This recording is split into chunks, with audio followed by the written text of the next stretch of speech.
Okay, ready when you are. Okay. Welcome, everyone.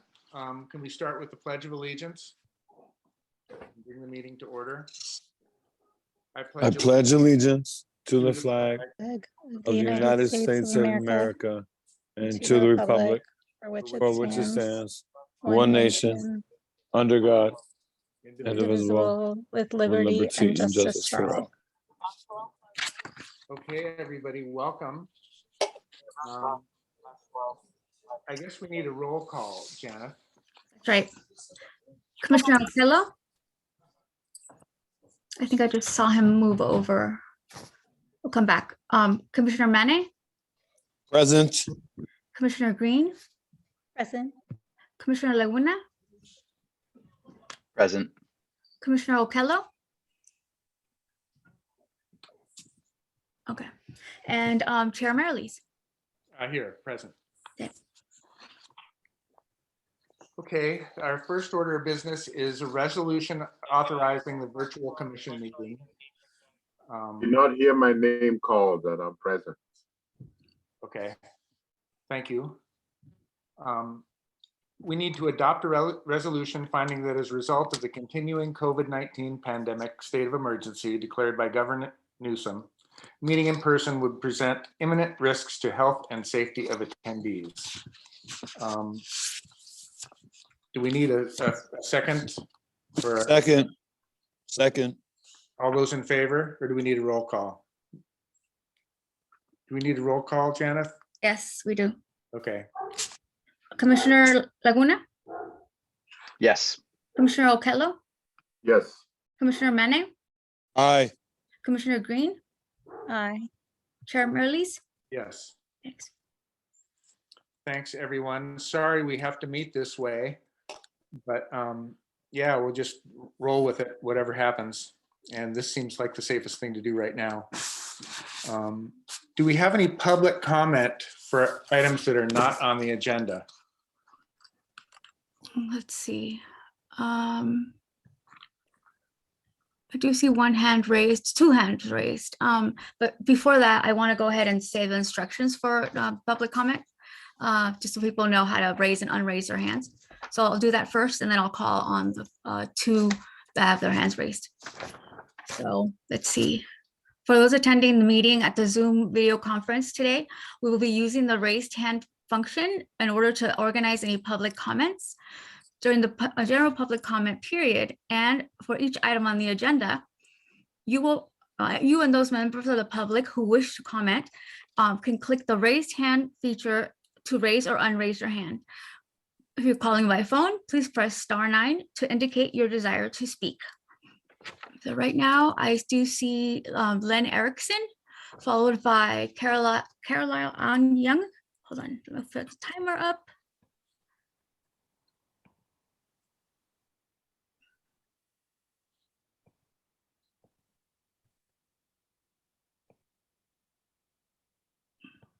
Mr. Erickson? Can you hear us? I can hear you. Can you hear me? Yes, go ahead. Okay, great. Thank you. Thank you, commissioners. I wanted to make a comment with regard to Quarry Park. In particular, as everyone knows, Quarry Park with its large eucalyptus forest has been the site of considerable activity to address the fire danger there. And we're about to start a 6-month consulting project to look at that further.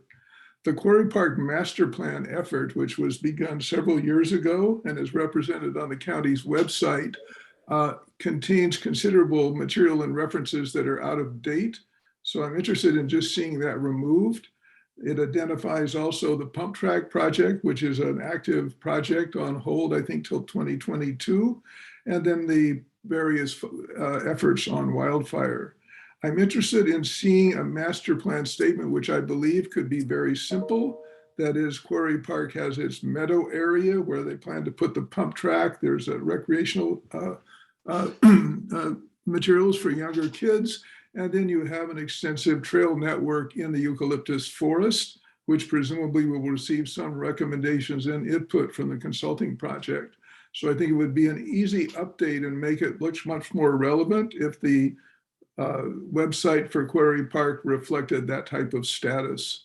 In particular, I think especially as a consultant looks at plans, it would be good to know some overall view of what's there, even if it's quite open and not detailed at this point. So that was the point I wanted to convey to the commissioners. Thank you.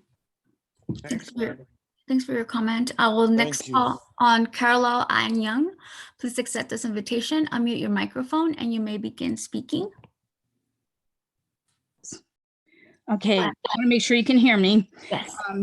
I am definitely in support of what Len just said about the parks plan, but I think it should extend for the most of the mid-coast because it just looks like there's a lot of inequitable funding.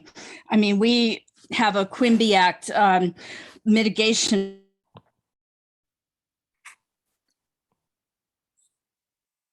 Oh no, I have to her audio.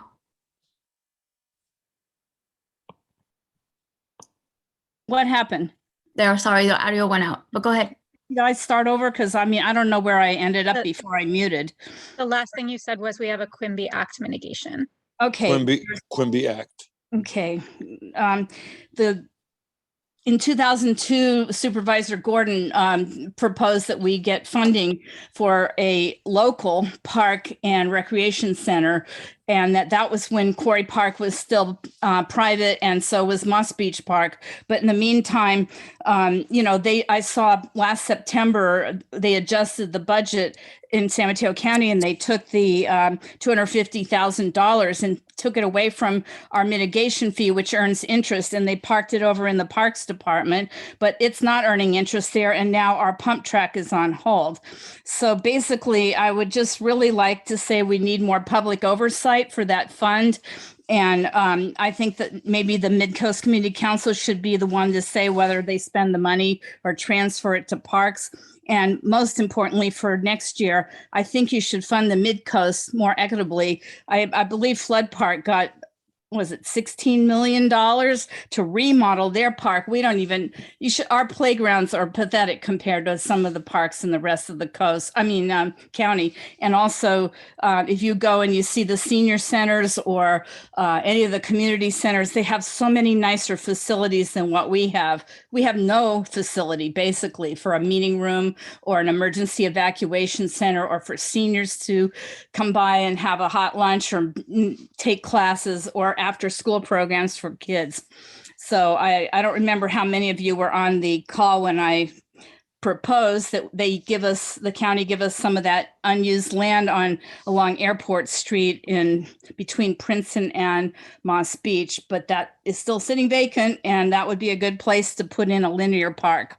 So that's pretty much all I have to say. I'm also definitely in favor of you guys meeting more often and having more transparency of where all the money goes, because I didn't see anything on the website today.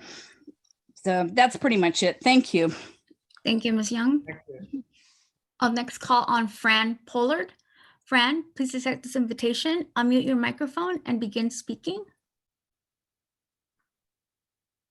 Let's see.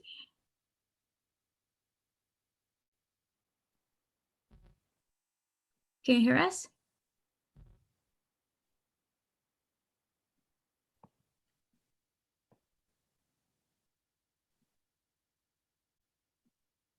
Fran, are you there? Ms. Pollard? Okay, I finally found the unmute button. It wasn't available a minute ago. Thank you. Yes. Can you hear me? Yes, go ahead. Okay. Well, I'm going to start positive. I want to thank, I guess, the park committee. I think you had something to do with starting the process of cutting the trees in Quarry Park or around in the community. I know that the Board of Supervisors passed that to start cutting the eucalyptus trees that are in the community. And that's been a big help. But since we had the storm, we started feeling good again, and now it's drying up again. So I don't want it to stop. I hope starting the beginning of next year, you get back into cutting more trees all around the community and in Quarry Park to create a real buffer zone. I think that's my biggest biggest thing that I'm worried about, that we all are worried about. And so I wanted to say that. And yeah, you know what Sid Carlisle just said about more transparency. It's hard to know what the meetings are about. There's never a report or any way to know what all the agenda items are about. And I think we need more of that so that we know what to talk about.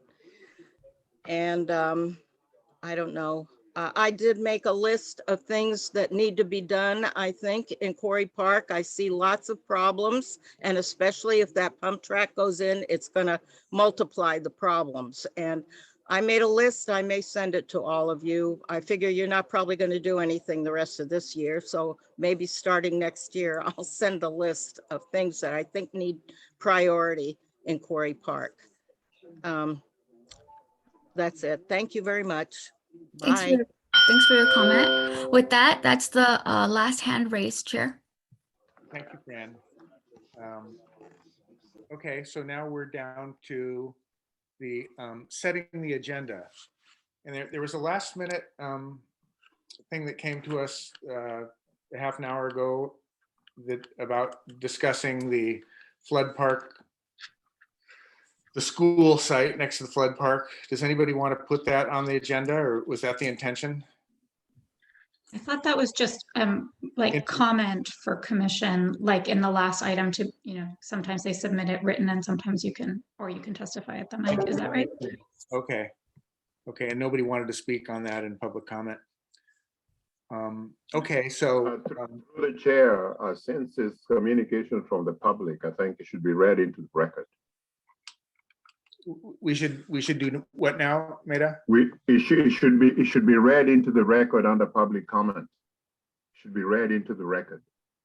Through the chair, could you clarify, Craig, if it needs to be read in order to be part of the record of the meeting? I thought things that were submitted in this way become part of the record. I believe that this is discussed in the agenda. It says if your email comment is received at least 24 hours prior to the meeting, it will be provided to the commission members and made publicly available on the Parks Commission website along with the agenda. That's what says on the agenda. Came in 45 minutes ago. Yeah. So yeah, I guess maybe it won't be on the Parks website right away, but as soon as we can, we'll put it on the Parks website, right? But yeah, it's probably not there yet. Does anybody, tell you what, could we add a space if we have time? If it isn't past 6, we could talk about that really quick, or is it too late? If it comes in through the chair, I don't think, since it's not on the agenda, I don't think you can discuss it at all at this particular meeting. No, we'd have to put it on the agenda. Since we're just going through public comment, I was just suggesting that it be considered a public comment, and if it's going to be a public comment, then and we got it 45 minutes ago. So there are a lot of people that are listening in on this meeting who don't have an opportunity, have not had an opportunity to review the comment or even know that it exists. So That's why I'm suggesting it needs to be read into the record, as something that was sent to the commission 45 minutes ago. Well, yeah, as a comment. It was pretty visual in that it had photos and stuff that people that wouldn't be seen if we read it in. And I guess we got it so late. It's too bad that the person that sent it wasn't here to talk about it in public comment, but they're not. So why don't we could you summarize it for the people that are listening in that don't know what the thing is? Could you just summarize it verbally? Janet, we're not doing question and answer right now. No, I know. I don't know. Can you please mute this person? Her mic is off, so I don't know how she's speaking. Okay. Yeah, well, to that, we can't talk about anything that's not on the agenda. We can accept it, but we can't talk about it until we've given people notice that we're going to talk about it, so that both sides or whatever sides can be there to talk about it. So we can't talk about it at all. Yeah, I guess it is in the record. We can talk about it at our next meeting. If we want to put it on the agenda. That flood park is an ongoing issue, so we can certainly talk about it again. But I think it came in too late. But it will be in the public record for this meeting that we did receive it, and we'll put it up on the website as soon as we can. Okay, so we need to set the agenda as it is. Items 1, 2, 3, and 4. Motion to set the agenda. Okay, do we have a second? I'll second. I guess we need a vote, Janice. Commissioner Laguna, Yes. Commissioner Okello, Yes, Commissioner Mane, Commissioner Mane. Okay, Commissioner Green, Aye. Chair Marlies. Yes. Okay, thank you. Okay, now do we have the Parks Foundation report now? Michelle Beasley is over in the attendees list. She needs to be moved over or unmuted. Okay.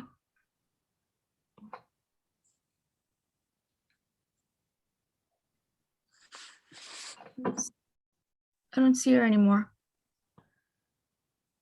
What? Oh, there she is.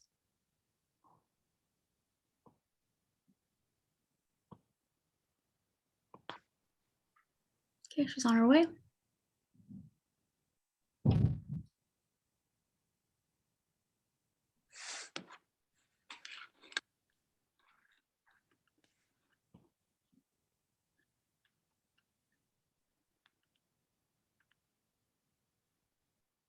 Michelle? we move on to the next item pending her arrival. So She's still she's over on the attendees list. Oh, there she is again. Okay. Technical difficulties here.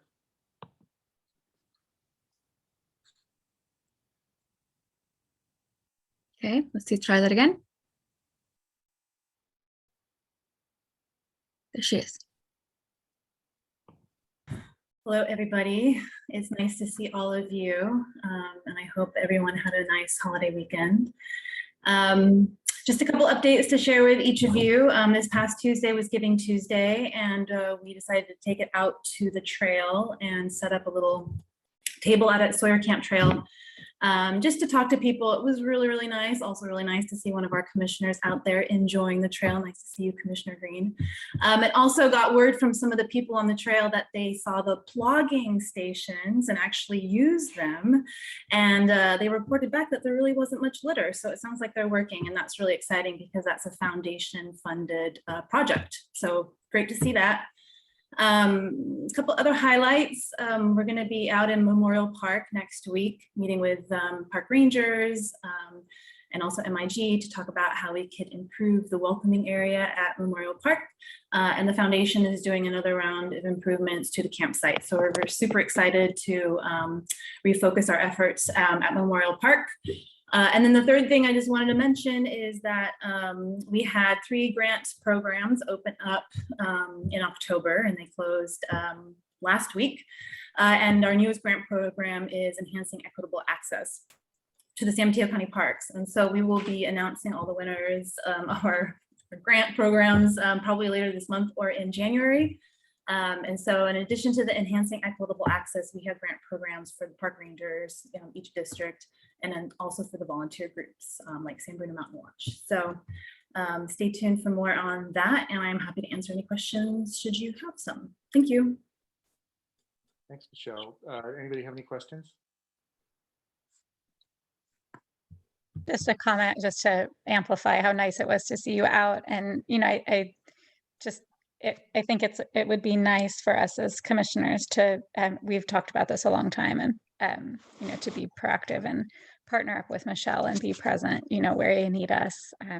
There's, nice conversation happening with some of the visitors, and it was great. Thank you for doing that. Thanks, Michelle. Now we have the Parks Director's report. Yeah, thank you, Chair Merrily. So before I share my presentation, I'd like to make two introductions. First, currently in the meeting room as an attendee is Kevin. Kevin is going to be the new Youth Commission liaison for the San Mateo County Parks Commission. So actually, Janet, if you can move Kevin over, would love to give Kevin a second just to introduce himself.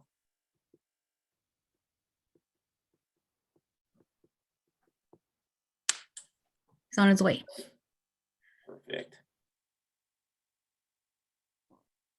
Hi, everyone. My name is Kevin, and like Nicholas said, I'm going to be acting as the Youth Commission liaison from now on. And I wanted to thank you guys for letting me come and attend. So I will just be like listening on and reporting back to my Youth Commission on what you guys were doing. And in the case of a youth perspective being needed, I can definitely provide that as well. Kevin, where do you currently attend school? I go to school at Burlingame High School. Yeah. Beautiful, beautiful. Well, welcome, and we look forward to having you on the commission. I'm not sure if commissioners have anything you'd like to say. Welcome, Kevin, and we'd love to hear what you think about what we're doing as we're doing it. And if we forget to ask you, remind us, because it's very valuable to hear from you. Yeah, thanks for having me. Welcome, Kevin, as well. You know, the future is yours. The future is actually in your hands. So in terms of what we do, we just make sure that, you know, that future is safeguarded. And so we are really looking forward to hearing the Youth Commission perspectives on some of the work that we're doing currently and some of the plans that we certainly have, you know, for the future. Yeah, Welcome. I definitely look forward to giving my perspective as well. Great. Anybody else? Awesome. Well, Kevin, welcome, and look forward to working with you. Sounds good. So second announcement, at the last commission meeting, I had announced that the department had opened its assistant director position. And I am very excited to announce that Hannah Ormshaw has been appointed the Parks Department's assistant director. Hannah is on the line, and I'll turn it over to Hannah for a brief moment. And I'm sure she has a couple things she'd like to say. Yeah, thanks everyone. I'm really pleased to be appointed to this position, and I'm very excited to be able to continue to support the work the department is doing, and continue to support the commission as well. And just very excited about the opportunity. And so everyone knows, Hannah has served as the department's natural resource manager since 2019 and has taken point on developing the department's wildfire fuel management program and leading those efforts.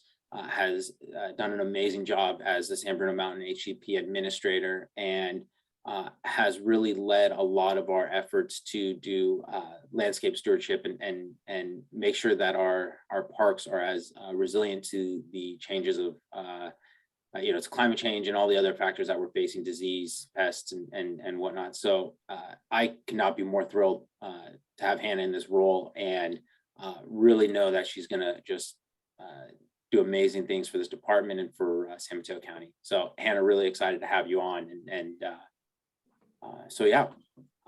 And with that, I'm gonna go ahead and share my screen. Go ahead and do this.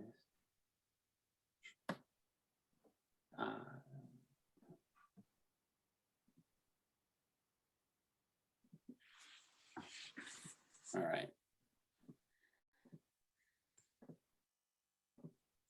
So a couple updates today. At the last meeting, I had announced that we would be launching the Reimagine Flood Park public engagement process. So we will be hosting our first workshop for the design phase in January of 2022, but we will also be convening a community work group. And this work group is going to be comprised of anywhere between 12 and 15 representatives of different stakeholders and interest groups, whether it is the suburban park neighborhood or the Del Norte neighborhood. There's an organization called Canopy that will be represented, and we will have youth sports advocates, community-based organizations out of North Fair Oaks represented.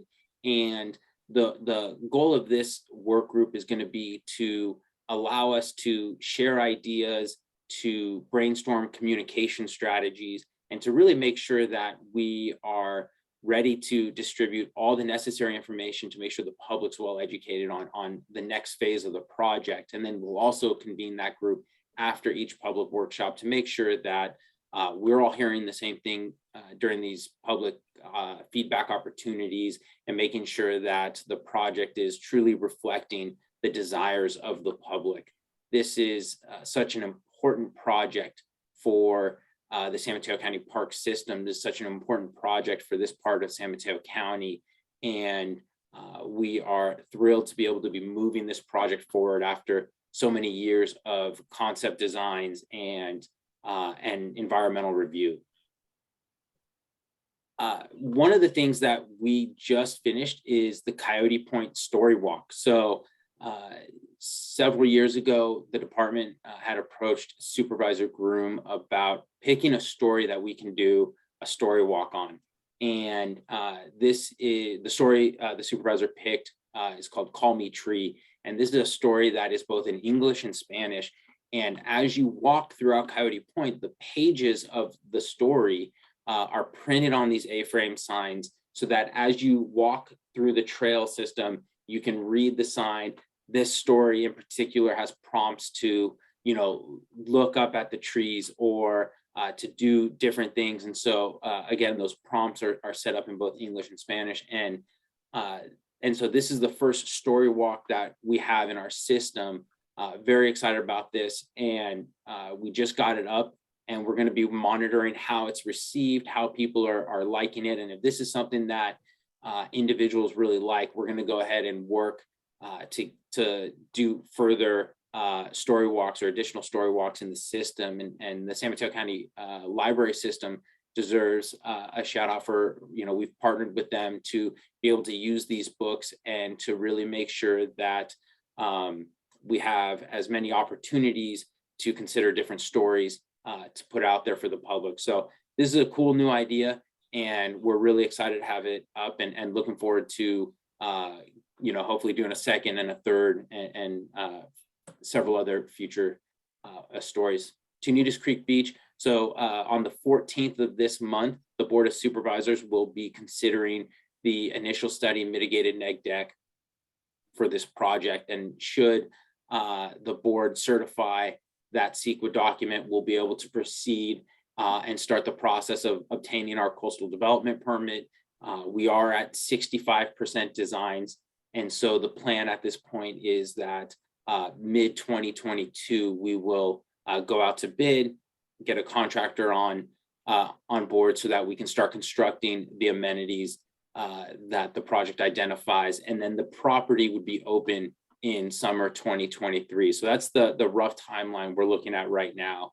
And as we've discussed in the past, the preferred plan for this project really lays out such unique opportunities at each level of the property, because it is such a steep change in topography from the parking lot at the top to the beach at the bottom. So really excited for the opportunities here, and just amazing programming and interpretive opportunities because the property has such a rich history. So last month, the Board of Supervisors considered the off-leash dog recreation pilot program's initial study mitigated neg deck, as well as the pilot program. And the Board of Supervisors certified the CEQA document, approved the pilot program. And so this now will move on to the San Mateo County Planning Commission for a coastal development permit. That hearing is scheduled for January at this time. And the way matters like this work in the coastal zone is we will need to get a coastal development permit for this project. If the San Mateo County Planning Commission issues a coastal development permit, that permit does have the ability to be appealed to either the Board of Supervisors or the California Coastal Commission. So we will continue to monitor that, and obviously that has an ability to impact the schedule. So we'll be watching that closely. But the board had approved that with a 4-1 vote. Quarry Park pump track. So there were a couple comments that this project is on hold. It's not necessarily on hold as much as we are unable to construct this project at this time because it's a significant amount of grading. We're restricted in the seasons in which we can work. So between October 15th, between October 30th and April 15th, we are not able to do work on this project because of the nature of that construction activity. And so we'll have to wait until April. In the meantime, on the 14th of December, the Board of Supervisors will consider the plans and specs for adoption. And then that will allow us to go out to bid for a contractor to construct this project. We plan on having a contractor on board under contract and ready to construct the project so that on April 15th, if the ground is not overly saturated, we can proceed with this project.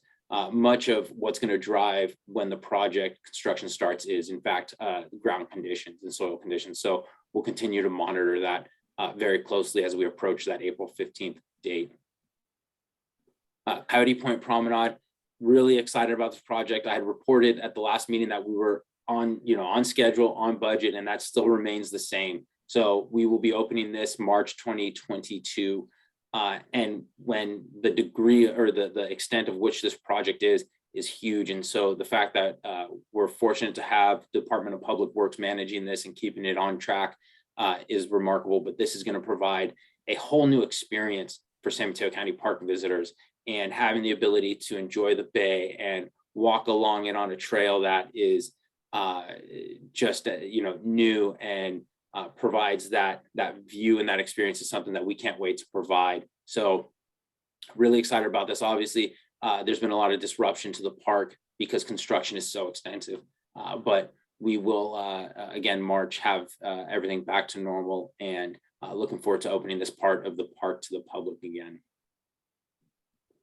Phase 2 of the Memorial Park restroom and shower room building is commencing. So we have submitted our permits to planning and building to demolish the old restrooms and construct the new restrooms. So these are what the new restrooms will look like. These are in fact at Memorial Park.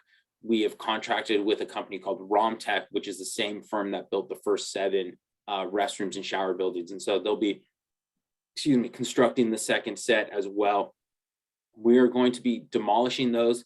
If all goes according to schedule, we will start demolishing the existing buildings in early 2022, and we will start construction on the facilities that serve the campgrounds first. That will allow us to have those done by Memorial Day weekend when the campgrounds reopen. And then once that happens, we'll work on the facility serving the day use areas. This allows us to minimize impacts on campers, especially since we closed the park for an entire year. We want to make sure that we are minimizing any future impacts. But along with this project, we still have the wastewater collection system, which has just finalized, and we will be working on upgrading the water distribution system. So Memorial Park by 2024, which is its 100-year anniversary, is going to be really in I like to say, the best condition ever. And really, this has been a team effort, and this is something that staff throughout the department has been working on. We've been getting support from Michelle and the foundation. The Board of Supervisors and the county manager have been extremely generous with us to make sure that we can get this park in the condition that it is and that it is going to be in. And then we are about to receive the 50% draft of the Interpretive Program Strategic Plan, which we're very excited about. So we released a survey in which we received about 1,200 responses. And then we also held a number of focus group conversations. And so, and by the way, these photos are pre-pandemic, just So we're all clear, but very excited to have the 50% draft document so we can get that going. Certainly the interpretive program strategic plan is a document we will be bringing back to the commission when it's a little bit further along, and it's really going to have multiple components because it's comprised of information received both from surveys and those focus groups. But this is going to set the direction in which our department's interpretive program goes, but it's also going to set the direction in how we provide services and amenities and how we prioritize what new facilities we put in. We've received a lot of great information as to how our interpretive program is going to play an instrumental role in making our park system more equitable and diverse, and very excited to have this plan on hand when we launch that here shortly. So with that said, that's the end of my presentation. I'm happy to answer any questions that the commission may have.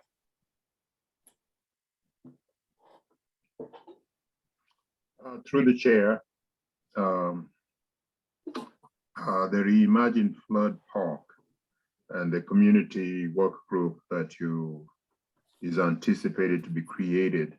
You mentioned a couple of organizations, so I have a question as to whether the city of Menlo Park is going to be part of that group, and whether the Ravenswood City School District is going to be part of that group as well. Through the chair, Commissioner, we have reached out to the city of Menlo Park and invited someone from their park and rec department to participate. We have not engaged with the Ravenswood School District on a representative to serve on that committee or that work group, but certainly something that we can talk to the school district about. Yeah, I think I would suggest that strongly, that we do make such an approach. Commissioner, we will actually have a contact there, so I'm happy to reach out to them next week and certainly have that conversation with them. Thank you.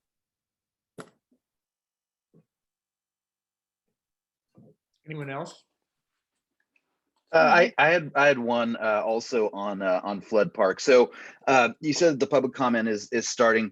What's the timeline or timeframes of kind of getting all that public comment, making whatever changes, and then locking down on the design? Yeah, through the chair, Commissioner Laguna. So we will host our first public workshop in January, which is going to be the pre-30% design phase. So that really allows us to take the landscape plan, the EIR, and then additional feedback. We'll use that all, compile it, and develop the 30% plans. And then we will release the 30% plans to the public and receive feedback on that. And then we will do the same for the 60%. So there'll be 3 public workshops. Our hope is that we will have the design plans and specs and all permits necessary completed by the end of 2022 or very early in 2023. There are some factors that will certainly be out of our control that we will have to navigate as smoothly as possible, including there's a very large SFPUC, the Hetchy water line that runs right down the middle of the park. So that's something that we'll have to work through. But our goal is to have that by the end of 2022, early 2023.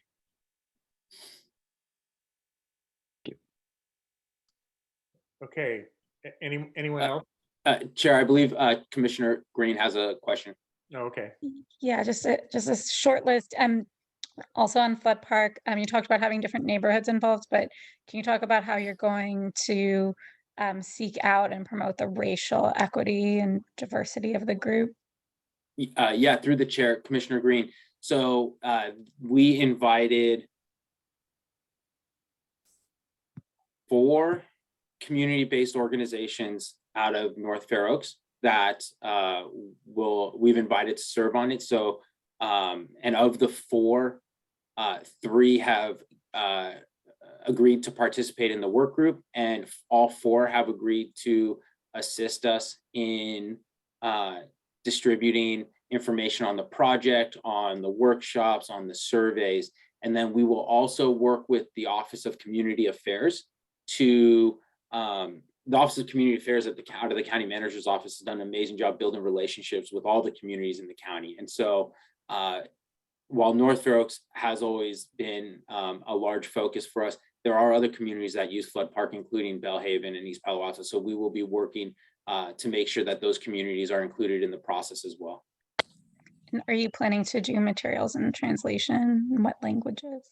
Absolutely, yeah. So everything will be English and Spanish, and then we will identify what other languages would be necessary to reach out to the targeted geographic communities. Cool. And have you guys talked about the feasibility and desirability of doing like a Spanish language set of sessions? Yeah, through the chair, Commissioner Green, that's something that we're certainly open to. We did it for Tunitas Creek Beach, which was the first time we did it, and I think it was something that was very valuable. So I will have to check with staff. In fact, prior to this meeting, I dropped off with our community engagement. Hey, Sam, do you mind muting your microphone? It's Commissioner Mina. I actually was going to say something, but I mean, I think just Commissioner Green, I don't like using stole my thunder, but I mean, she came with a very proactive and vocal question about equity and, demographics and whatnot. So, I mean, she was fully developed in the question. So I'll just kind of take what she had to contribute and just, leave it at that. Thanks, Yeah, but Commissioner Green, we will be looking to, I'll talk to staff to see how the conversation went about hosting a Spanish specific workshop. But I do fundamentally believe that the Flood Park project is an equity project. I mean, there's no question about it. And so we have to make sure that we are being as open and strategic and transparent and inclusive in our process as we possibly can, understanding the impact that this project has. Yeah, I really appreciate that. I appreciate your leadership and your vision on that. And I like wholeheartedly and enthusiastically support that. And I just, from my humble experience, it's like best intentions in that direction. And there's always more that can be done. And I just think the language access piece is such an important way of making people feel truly welcome to share their perspectives. I mean, no matter how bilingual, like not everyone, I guess, but like, right, for many people, one language is your native language, and you can speak more freely and thoughtfully and nuancedly in that language. And so just strongly encourage that if that's part of, building equity access in our parks, like we need to partner with the foundation. If funding's the issue, I just encourage us to get that. And early in the process, if we could only do one, to have the vision from the get-go, because no matter what, there's revisions, of course, but it's the first meeting that sets the revisions. So I hope that we can get that in place for the winter. And then Commissioner Green, I cannot agree with you more. I think you're absolutely right. That first meeting sets the foundation. And one thing we did for Tunitas, which I loved and really want to build into what we do just going forward, is we're very fortunate to have staff that's bilingual. And so having staff that understands the park system and is able to fluently speak other languages, give those presentations is a very different feel than having a translator. And so I think that's something that we recognize from Tunitas, and we'll make sure that we incorporate going forward. Yeah, that's awesome. And then my last couple of questions, I can tie them together. You can answer them at once. Just are like for the interpretive program survey, similarly, like what information are we collecting about respondents with regards to race, socioeconomic diversity? And then when that comes to commission, will we be like considered a focus group? Like what is the best way to inform? Yeah, through the chair, Commissioner Green. So we did ask for demographic information. We did not ask for income information. And for our focus groups, I can provide a list. I don't have it readily on hand, but we met with I believe it was Siena Youth Center, Quran, Latino Outdoor, Outdoor Afro, Brown Girl Surf. So we met with all these organizations that are either community-based organizations in our county or organizations that are specifically created to increase the diversity of park users. So that's what we use as focus groups. I see the commission really seeing more of a draft version of the document and commenting on the document and its content more than anything. Okay, yeah, however most helpful. That sounds great. Thank you. Thank you.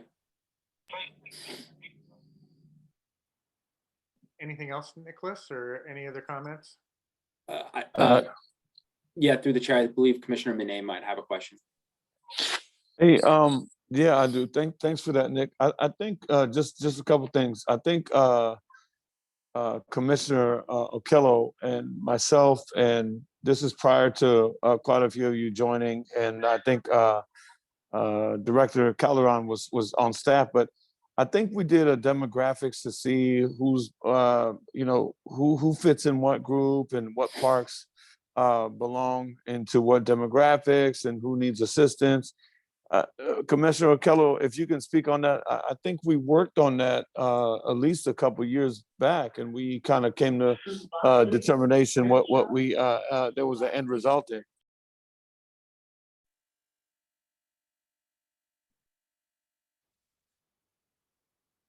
Do you any recollection on that, Commissioner Okello, when we did that? Yeah, through the chair, I think we were responding to the visitor study that I think, the department had just completed. And it was very clear that, there were certain populations that were not utilizing the parks as much as we wanted them to utilize. And so we needed to sort of think about crafting a very cohesive plan in terms of making sure there's equitability of utilization of all the park resources that we have. And so I think that was our committee's interest. So the general gist of the discussion is actually targeting, some of the objectives that subcommittee had. So, I'm certainly happy with what the department is doing under the leadership of Director Calderon.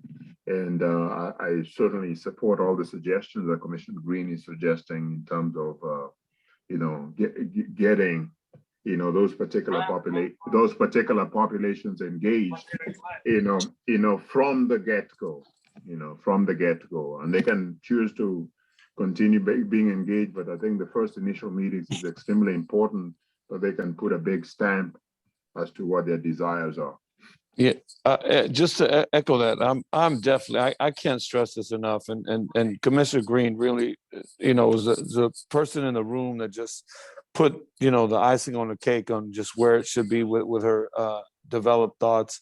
I can't stress enough how critically important this is that you guys are all seeing this, and we really need to address the issue and culture, identity, and demographics and our disparity. And just really moving forward that we're really finally addressing this, and it's being tackled. It's things that we really need to address. I got one more last thing while I have Director Calderon here.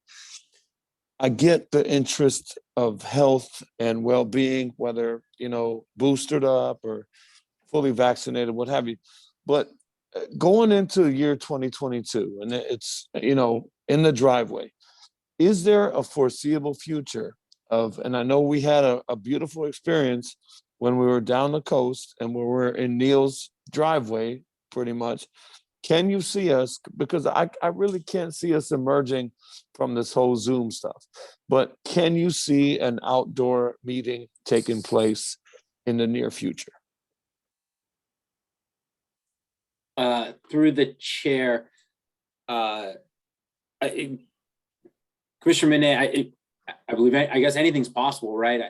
We would have to look at first, how do we comply with Brown Act requirements with regards to what needs to be recorded, audio streamed, all of that. And then we would also have to identify the right venue. And I think, there was a finding. I think there's again, I think anything's possible. I think we would have to work through those logistics though. And at the end of the day, I think the commission would agree with me. Whatever we do, we need to make sure that we continue to be available to the public to participate and watch and listen. And if hosting something outdoors makes that challenging or infeasible, that might not be in the best interest of the commission's work. I appreciate that. It was just a thought. I just, wanted to just shove a little bit out there and throw it in the air. If obviously there's many braibles and many hoops and ladders that we have to overcome, but just something in a bubble. You brainstorm it. If it happens, it happens. If it doesn't, we stay the way we are until somebody says masks off. Okay, the whole world is vaccinated. CDC says we can officially meet in person. Certainly, and Commissioner, I would just add that I take my lead for my recommendations to the commission. I take my lead from the Board of Supervisors and the County Manager's Office, who take theirs from the health officer and the state and CDC. So certainly as soon as the Board of Supervisors has identified that it's safe for in-person meetings to resume, I will certainly bring that recommendation to this commission and make sure that that's clear. I want to give Sam some more help, I want to feel better about this. I think this could be possible. Everybody knows it's better to be outside than inside right now. And it may be that could be a way that we could get back in person if we were outside and social distance and people that came to watch were distant. So I think that's a good thing to think about in the future, especially if this thing keeps going on. If there's a way for us to get together, we've got some beautiful parks. It was so fun to meet at Tunitas and have our meeting there. So yeah, I think yeah, let's talk about it and see what we can come up with. Thank you, Neil. I think you really put that piece in perspective. It's outdoors is sometimes where we really belong. So I know we meet indoors majority of the time, but outdoors is very refreshing, as I call it. Through the chair, I think we are verging on discussing a topic essentially that's not on the agenda. I think we're sort of unhinged.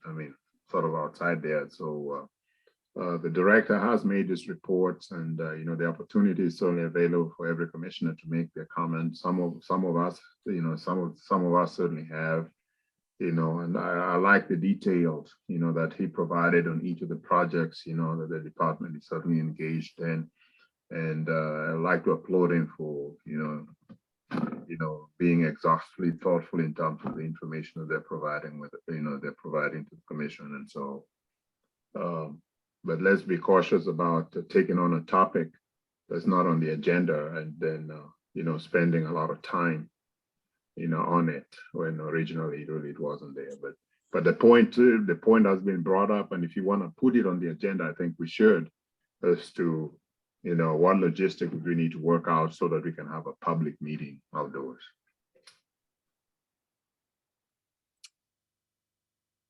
This is going to be an ongoing topic at every meeting, because at every meeting we have to decide whether we Zoom the next meeting or not.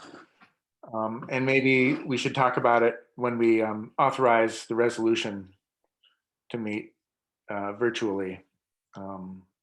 Quickly, talk about when we think it will end, what the latest advice is, what the Board of Supervisors are doing.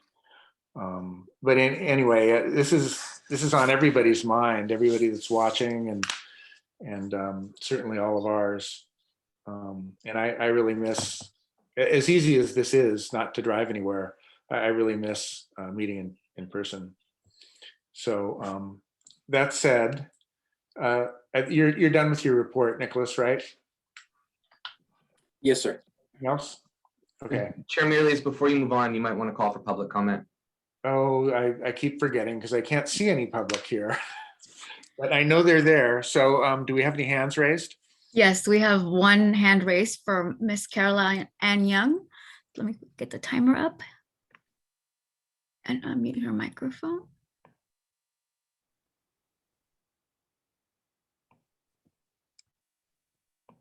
Ms. Young, go ahead. Can you hear me? Yes. Okay. I just have a really quick question for Nicholas. After you talked about the Memorial Park bathroom remodel, et cetera, and kind of went into other things, then you jumped into an interpretive program. Was just for that park, or is it for every San Mateo County park, like the Marine Reserve or even Quarry Park, that sort of thing? Is it countywide, that interpretive program? That's it. That's my question. Thanks, Sid. Okay, thank you. That is our last hand raised. Chair Mealy, do you want me to address that? Yeah, you can do that quickly, right? Yeah, the interpretive program is department-wide. Great. Thank you, Nicholas. Okay, now we're ready for our regular agenda. 8.1, which is adopt an amendment to Article 9 of the San Mateo County Parks and Recreation Commission bylaws, authorizing monthly commission meetings. Who wants to start? I'm happy to just offer brief comments. Thanks for agendizing this. I think I've been on the commission now a few years, and it's just been my observation. And I think we all feel it. I mean, it's already 5 o'clock. We have so much to say. We're enthusiastic commissioners and public, and we often run out of time.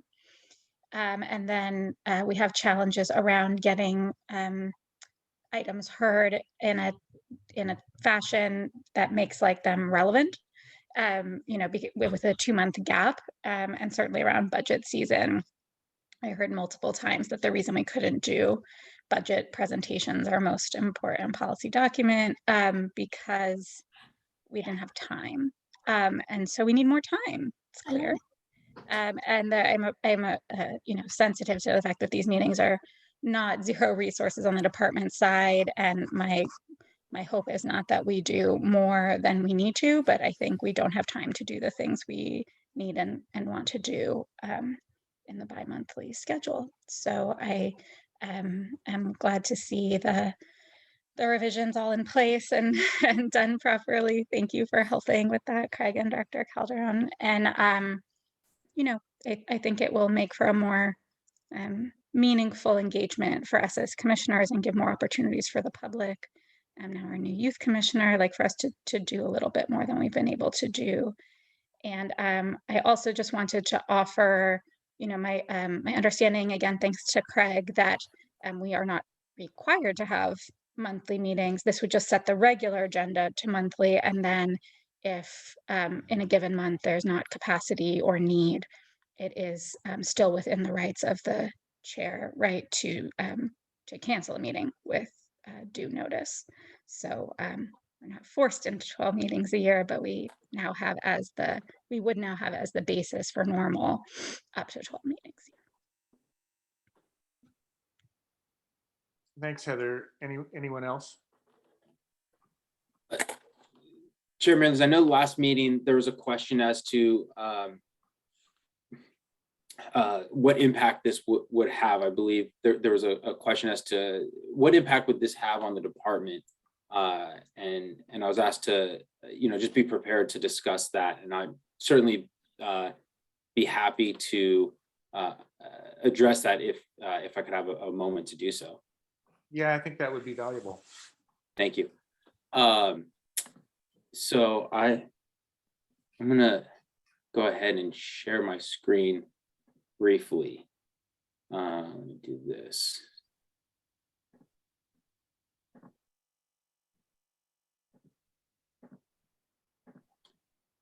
Figure out how to do this. There we go. So what I was asked, so I think there's two ways of measuring the impact that this would have on the department. One is dollars and cents, and one is opportunity cost. And I think from a dollar and cents perspective, it is very much doable to flex schedules to minimize financial impact. But I think what I really want, and I've emphasized this in the past, what I really want to emphasize is the opportunity cost of monthly meetings and how much time gets spent. And so these are the basic tasks that go into these meetings. And certainly, there are some meetings that are light, when it comes to preparing, the agenda, that's pretty straightforward. Director's reports, ones like what I've provided today are fairly straightforward to produce. In the past, I know I've been asked if these are going to come back. The department provided very detailed, 15-page director reports, and those are things that take a significant amount of time. So those director reports were first prepared by field staff, so our park rangers, that would then get sent to Superintendent Lombardi, that would then get sent to the department's administrative assistant, and then get sent to me for final review. So there's a lot of staff time that goes into that. Memos, resolutions, presentations also take a fair amount of staff time. And then, meeting minutes and attending the meetings, those also take a fair amount of time. And so I think the way I would frame this from the department's perspective is how much time is spent preparing for commission meetings, and then what is not going to be worked on as a result of that, right? And so that's why I highlight the opportunity cost. One of the things that I know we've discussed extensively are subcommittees, right? So right now the commission has 4 subcommittees as outlined here. And I think that the subcommittee format is really something that would be beneficial for the commission to consider. And it allows us to really dive into information on a deeper level, have more of the types of conversations that I think there's an interest in having. And for this reason, while I know that there's an interest for some to meet monthly, I wanted to propose an alternative idea that I think would allow the commission to satisfy the objectives that have been outlined, but also do so in a way that is not creating operational inefficiencies or burdens for the department, so that we can continue to focus on what I would consider our number one priority, which is serving the public and stewarding our lands, or our number one priorities. Because at the end of the day, as director, right, that's where my focus needs to be. And I think this proposal really balances that. And so what I would recommend for the commission's consideration is that we schedule a commission retreat in January to identify what are the priorities of the commission, to update the commission work plan that was originally created in 2019, and then to reestablish subcommittees. So I think some of those subcommittees still represent former commissioners, and I think there are new issues that we probably would be interested in pursuing. So we schedule a retreat to have those conversations. We continue to hold bi-monthly regular scheduled meetings. And then there are subcommittee meetings that are held to discuss in greater detail these specific matters, with recommendations that then get moved on to the entire commission. If the commission is unable to meet its business needs during regular scheduled meetings, then we hold study sessions or special meetings. And then we reassess this at the end of, in December of 2022. And so we use 2022 as a framework of saying how many subcommittee meetings were held, how many special meetings were held, how many study sessions were held. And using that, we would say, do we think that, using that data, do we think monthly meetings are the way to go, or do we want to continue to have subcommittee meetings and when necessary, hold special meetings? At this point in time, to my knowledge, there have been no subcommittee meetings held over the last 2 years, and there have been no special meetings called over the last 2 years. So I think those are avenues that the department would really recommend is considered to be able to have those conversations. But again, for me, it comes down to the opportunity cost for the department and how we make sure we're balancing assisting the commission, but also meeting the needs of the public and our land. And I see that Commissioner Green has a question. So Chair Mary Louise, thank you. Through the chair, how often does the Planning Commission meet? So I believe the Planning Commission meets twice a month, but the Planning Commission is legally obligated to issue permits and adopt land use I was policies. just So asking. it's I a little bit, understand. it's a little bit different. Yeah, but there's the comparable body in the county. I mean the closest sister body we have in the county. And what about the Youth Commission? How often does the Youth Commission meet? And that's a great question. I'd turn that over to Kevin. I realize Kevin probably wasn't prepared to answer questions today. Yeah, so the Youth Commission meets twice a month as well. And then the executive board meets separately once a month. And then we also have subcommittees that are separate from those meetings, and that we meet on our own time. Like we decide those meeting times. So for my subcommittee, we meet about like once a month. Cool. Thank you so much. Appreciate you jumping on. And I guess I would just say, using the last 2 years as reference feels a little bit misleading because we've been in a pandemic. So it's a little bit of a hard time to like draw analogies. And we did have a special meeting the year prior. I remember we had some, I forget if that was the Tunitas Creek special or what, but I remember there was something in between.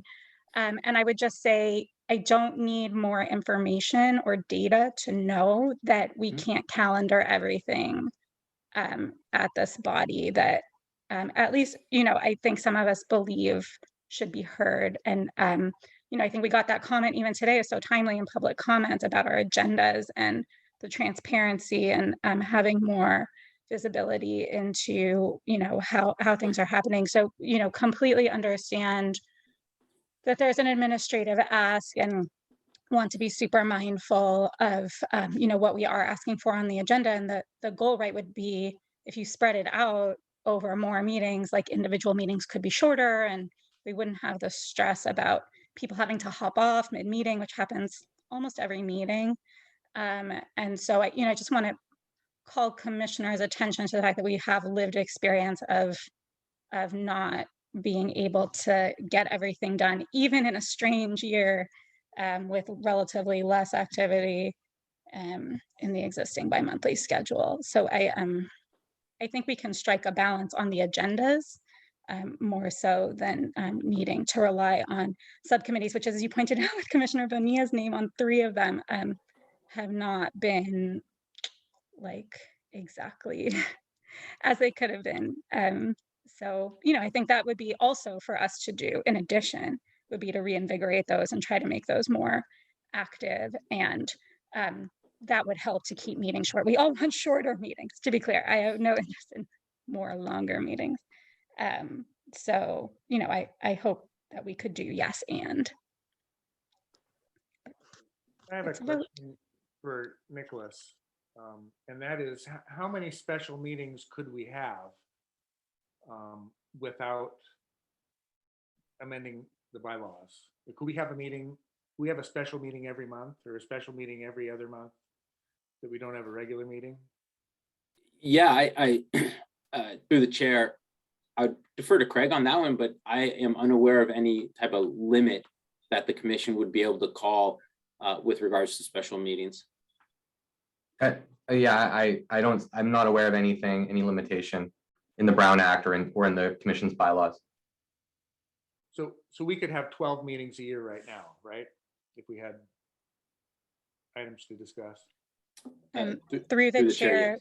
Could I ask them, like, so in practice though, like when there have been more matters to discuss than the current meeting schedule allowed and the time frame allowed, we did not calendar additional meetings. Like that already didn't happen.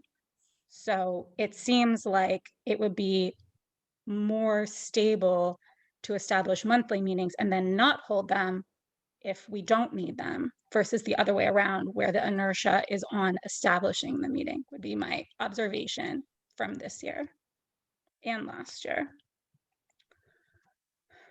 And through the chair, I think the data we need to be utilizing is historical data. And I'll give an example. I've served on the commission for several years. And the desire, not the desire actually, it was through reviewing, the legislation that created the Park Commission that I realized that we were required to make an annual report to the commission. And traditionally that has never been done. And it's taken, I would almost say, 3 years from the first time that we discussed, meeting that obligation to eventually being able to make a presentation. I mean, to meet the requirement of making a presentation, to the Board of Supervisors. And so what we need to be looking at is how effective have we been with this, bi-monthly meetings, a meeting once every 2 months. How effective has the commission been? And in my estimation, my humble estimation, I don't think we've been that effective. And I'll agree with Commissioner Green. Why? Because let's schedule the meetings monthly. It's easier to cancel the meeting than to schedule a special meeting. And the other thing I need to say is this. You said the mission of the department is to serve the public. The commission is part of that public. We are part of that public. And I think we're a very important gateway to that larger public that we have a responsibility for. So the department spending extra resources to meet the needs of this commission, to make this commission more frequent, more efficient, more productive, and more accountable, is ultimately serving the public.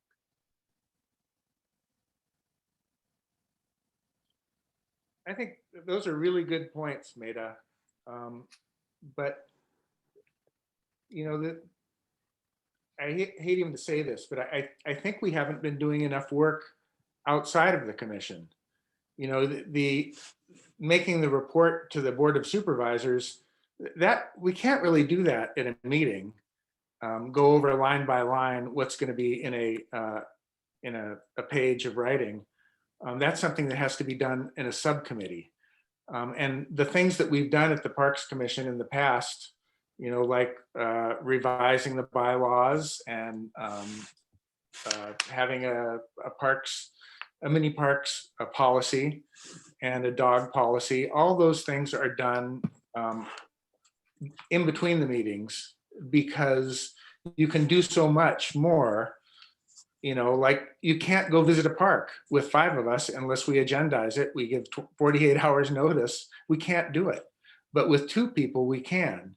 And we can visit a park and we can take action to bring back to the whole board. So I think we could get a lot more done. I think we haven't been meeting in between the meetings. I think if we just had a subcommittee meeting in between each regular meeting, that would be a good start. But I think there's a lot of stuff that can't be done. Like we can't really go over individual budget issues in a meeting, but that's something that somebody could go to the county manager's office and get more information to bring to the commission, and then we could go over it at a higher level in front of the public. Heather, you had The chair, I don't, Neil, I know you didn't mean it this way, but I do not appreciate the remarks about not working in between meetings. I do a lot of work in between meetings, and I don't fault others who don't, who might do more or less. I don't think that's a fair characterization. And I would just say that, it's worth noting that with efforts in between meetings on things that we have tried to advance, then we run into the but you need the commission to act upon it. So for example, the letter about prison labor, it took many months and we couldn't advance drafts because we only had meetings every 2 months. And that pace was acceptable enough to our agendizers to not call for a special meeting in between. Likewise with the budget, like, and I also really strongly disagree with this concept that we cannot hear budget items at commission. I submit and present budget items to commission as part of my job during the day. So it is possible, and it doesn't have to be in the weeds. There is a way to do it that is like sufficiently high level for a commission meeting. So I think we're calling possible things impossible. And I think we may as well give it a go, because I think what we've seen evidently, a thing I know that happens is we can't get things on the agenda that we would like because we don't have time. People have to leave meetings early because we run out of time. We are, do you see what I'm saying? Like, we already know this. And that is a problem that happens in the regular meetings. That has nothing to do with subcommittee. So I submit that subcommittee would be something that we should do in addition to fixing our broken meeting schedule. And I hope I think that matter is pretty straightforward. And I don't want to run out of time in this meeting to talk about the fee schedule, which is like the really important thing here. So I hope that we can like see about a motion and vote, because like if it's just a majority rules, right? Like if 3 don't agree, then that's fine. But I think we would be more effective and do more meaningful work without hyper burdening the department. And we can talk, maybe every other commission director's report are those pictures only ones, like, which 2 hours, okay. And the data that we were getting before was really valuable. It's not just for the 5 of us. These meetings are recorded and we have members of the public. The point is that someone can find it if they want it.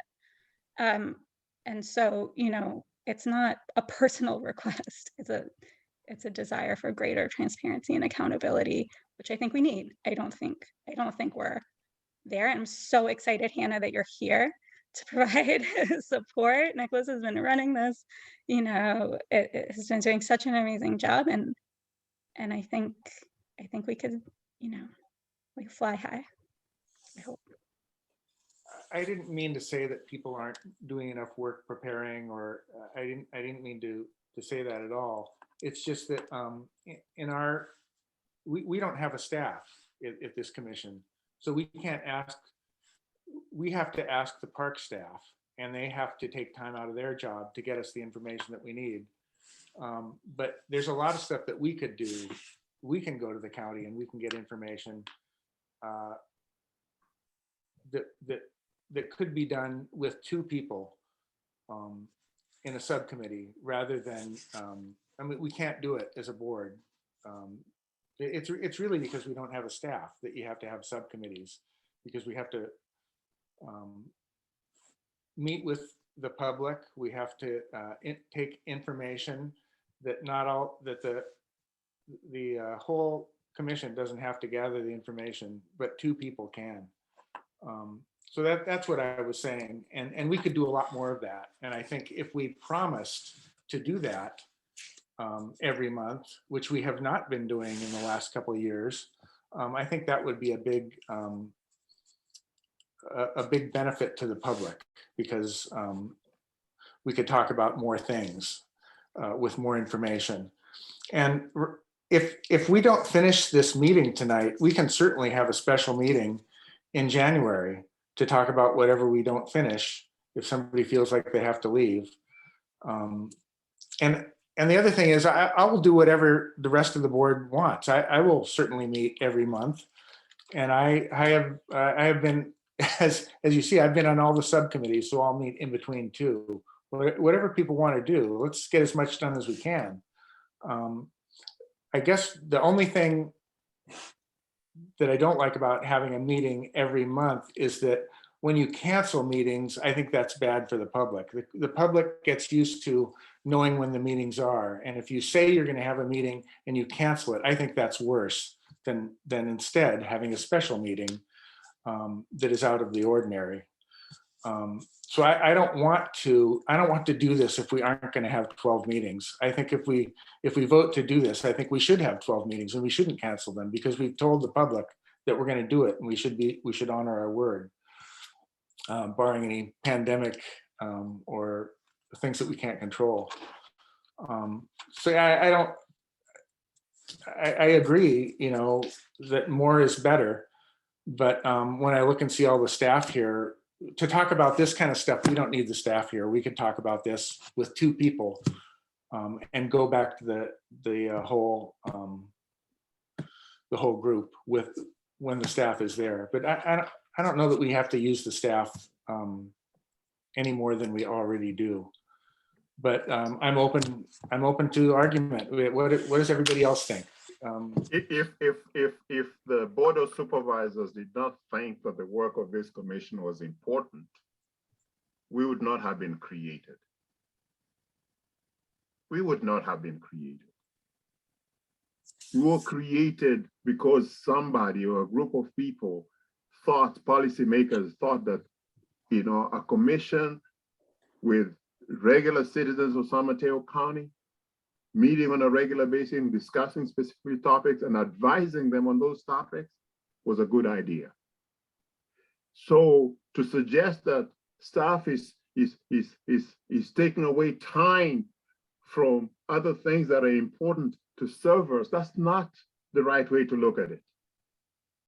We are part of that important work that has to be done for San Mateo to advance, to progress, to become a better place to live in.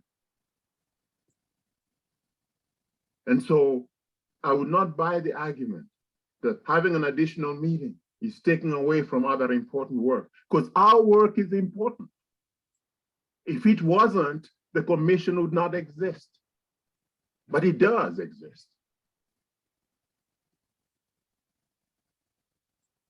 So I'm ready to make a motion that you know, that we do something.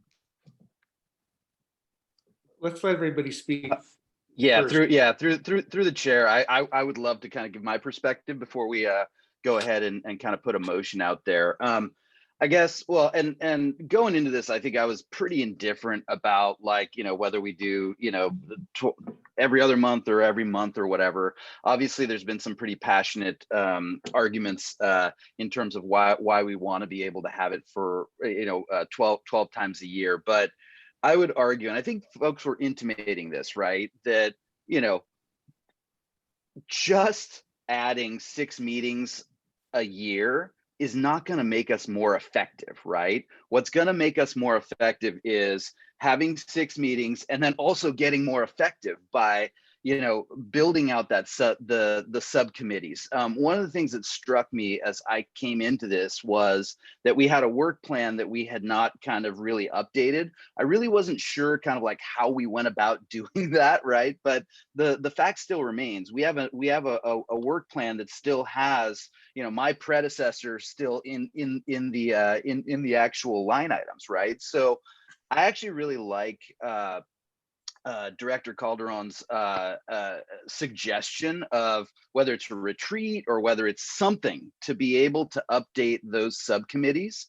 I feel if we're able to update those subcommittees, we can then start to be more effective as an organization, and more importantly, be able to use those, whatever, 12 meetings a year to be able to actually make some progress, right? So I kind of feel like just moving it to 12 meetings a year is only one part of kind of the solve that we need to be able to kind of go after.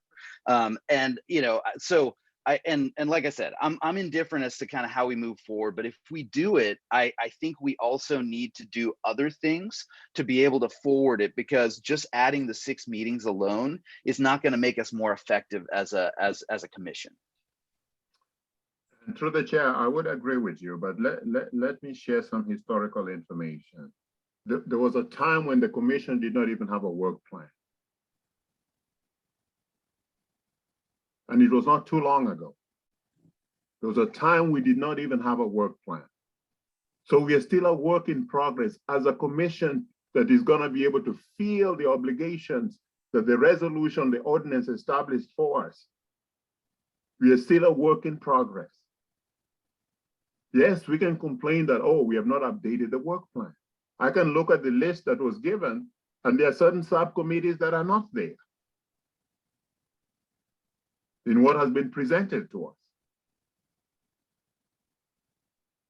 And I think primarily because we meet so infrequently, things just fall between the cracks. What stymied our ability to present to the board was this. In December, the chair of the commission changes hands. We meet in December. This is the last meeting that Chair Merrill is gonna chair. We don't meet in January, then we meet in February, and a new chairperson, takes office. And things just fall through the cracks. For me, meeting more frequently is going to be an improvement. It's part of the making us a better body than we've been. And I've worked in cities as well. At one time, I was staffing 3 commissions in my department: an Arts and Culture Commission, a Recreation Commission, and a Human Services Commission.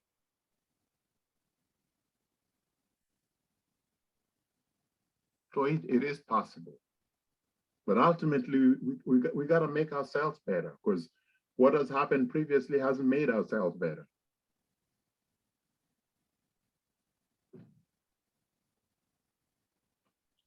Sam, do you want to chime in here? Look,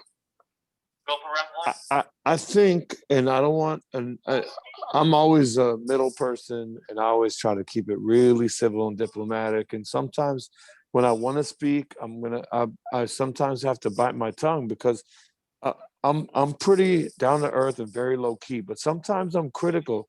But when I'm too critical, I'm thinking, well, I'm going to upset someone. I'm going to hurt somebody's feelings. Maybe what I say. So I always try to keep it diplomatic, like a prime minister, like a community leader, like someone that's not going to hurt anyone's feelings. But I'm going to have to agree with Meta on this. I think, and I'm not going to. I speak highly of and proudly of being a commissioner on parks, but I think we're less recognized. We're not. I'm not undermining our group. I'm just saying, look, if we met more, people would know a little bit more about parks. People would start filling the meetings like we have on. Depending if you have hot topics and you have really hot zones in terms of, hey, we're going to upgrade Tanitas, we're going to upgrade flood, we're going to create new parks, we're going to create after school programs.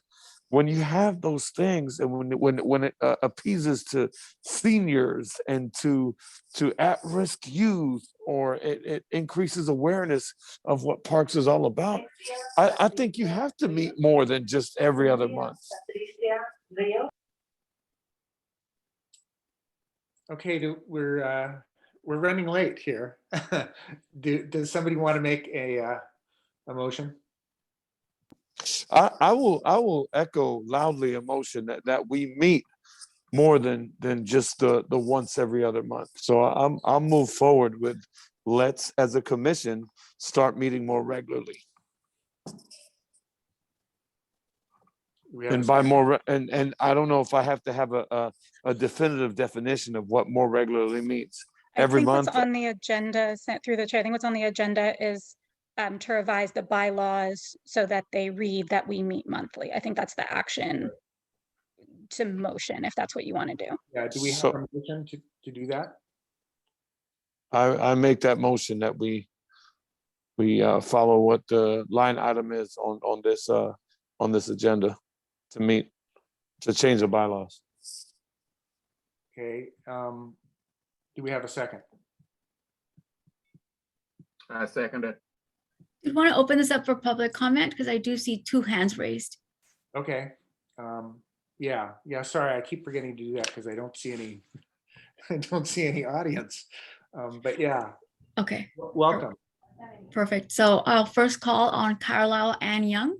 Please accept this invitation, unmute your microphone, and begin speaking. There it is.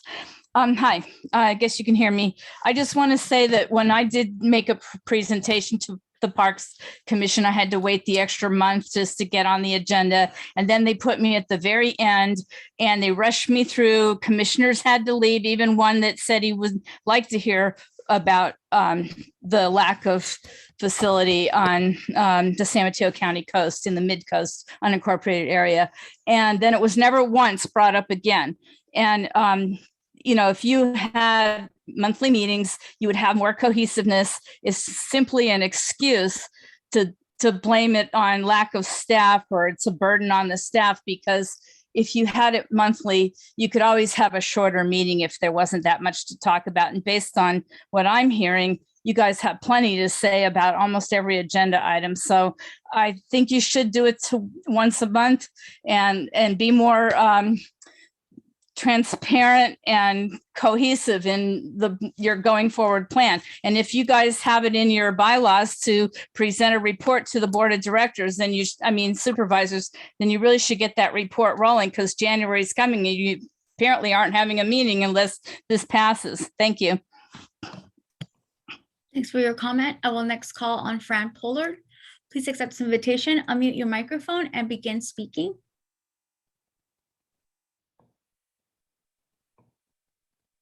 Ms. Pollard? Can you hear me? Yes, go ahead. Okay.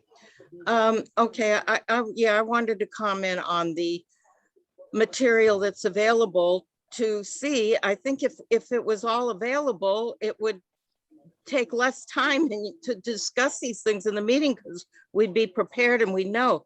Like I tried going on the website and I couldn't find out anything. Everything is what's the term? Unapplicable, not applicable. Every month, everything's not applicable. Minutes are not available. Video is not available. Comments are not available. If we could see, and Nicholas, you mentioned that you have all these reports on all the parks. If they were just made available, that we could look at them every month or whenever we feel like it, and be prepared for the meetings, that would help a lot. I think it would help everybody, all you commissioners too, just to be able to see it. Everything I look up is not applicable. I don't get it. For the whole year, everything is not applicable. It's not just tonight's meeting. It was the whole year. That's what I'm getting when I try to look up the information. So I think that would make things a lot easier if you just put the reports out and let us know what you're going to report on. That's it. Thank you. Thanks, Fran. Thanks for your comment. And that is the last hand raised, Chair.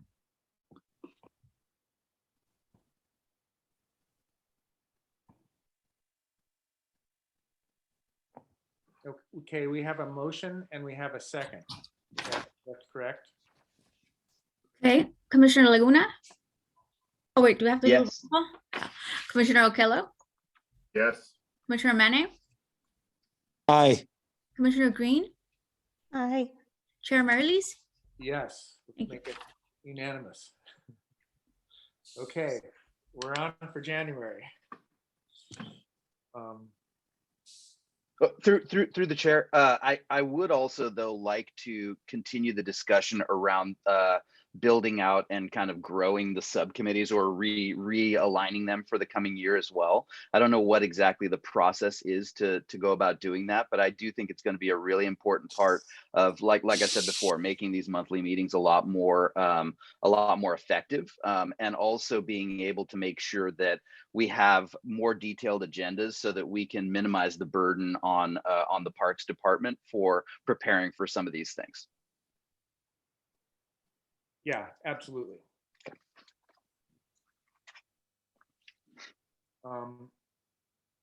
So the next item 8.2 is to establish a meeting schedule. I think we can do this quickly. Do you want to propose? Do you want to take public comment up front, or motion up front? Why don't we talk? Does anybody have any ideas about how this should work? Isn't there one in the agenda with like proposed dates? Do I have that right? I believe so. Yeah, Commissioner, there's or through the chair, there's a resolution with the exact. Sam, do you mind? Thanks. There's a resolution in the packet with specific dates, times, and locations for each meeting. The proposal is that for the January and February meeting, the meeting is to occur at the Board of Supervisors chambers, and for all meetings from March forward, they're to occur at the Captain's House in Coyote Point. So we're actually in the middle of doing some audio and visual upgrades to that facility that would allow us to support commission meetings there. So that would allow us to hold meetings in the park in a central location that is easily accessible regardless of what part of the county you're coming from. Parking also is not an issue there. And then, but of course, as long as the board continues to support virtual meetings, right? The recommendation to the commission will be for virtual meetings. And then when the board resumes in-person meetings, the recommendation of the commission will be at that point that the commission resume in-person meetings at that time. Through the chair, could I make a quick comment? Sure. Meeting at the Board of Supervisors chambers has not been the best meeting place for us, because we are restricted again to the 6 o'clock termination of the meeting. You know, there have been a few occasions where we've gone beyond 6 o'clock and we found ourselves locked in. We could not get out of the building because they lock up the building at 6 o'clock. So it takes very special measures to get somebody to open the door so you can get out. So there's always that pressure that in 2 hours, the commission needs to finish and terminate its business. And perhaps meeting monthly, that may help us, because then we won't be squeezing too many things into that 2 hour slot. Anyone else? But is there a willingness to consider? I don't know whether it's possible or not, you know, because I don't think the Captain's House would have a similar restriction that we have to be out of there at 6 o'clock. Through the chair, due to the Eastern Promenade project, currently the Captain's House is not accessible, and then also those audio visual improvements that we'll need in order to conduct the commission meetings there won't be available until the end of February. All right.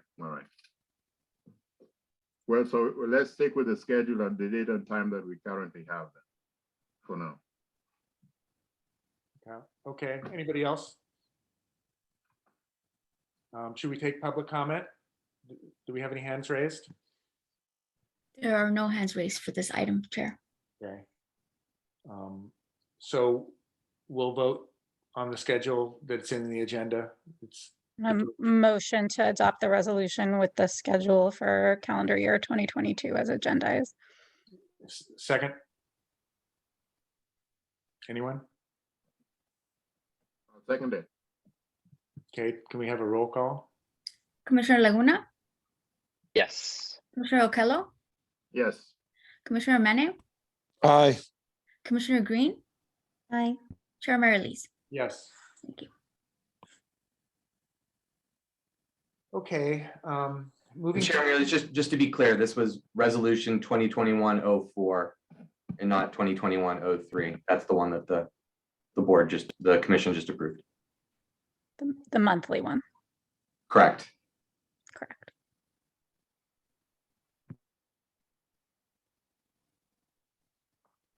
Okay, 8.3, make a recommendation to the Board of Supervisors to amend the Parks Department's fee schedule to make San Mateo County parks more accessible. Yeah, and so I'm going to go ahead and share this as well.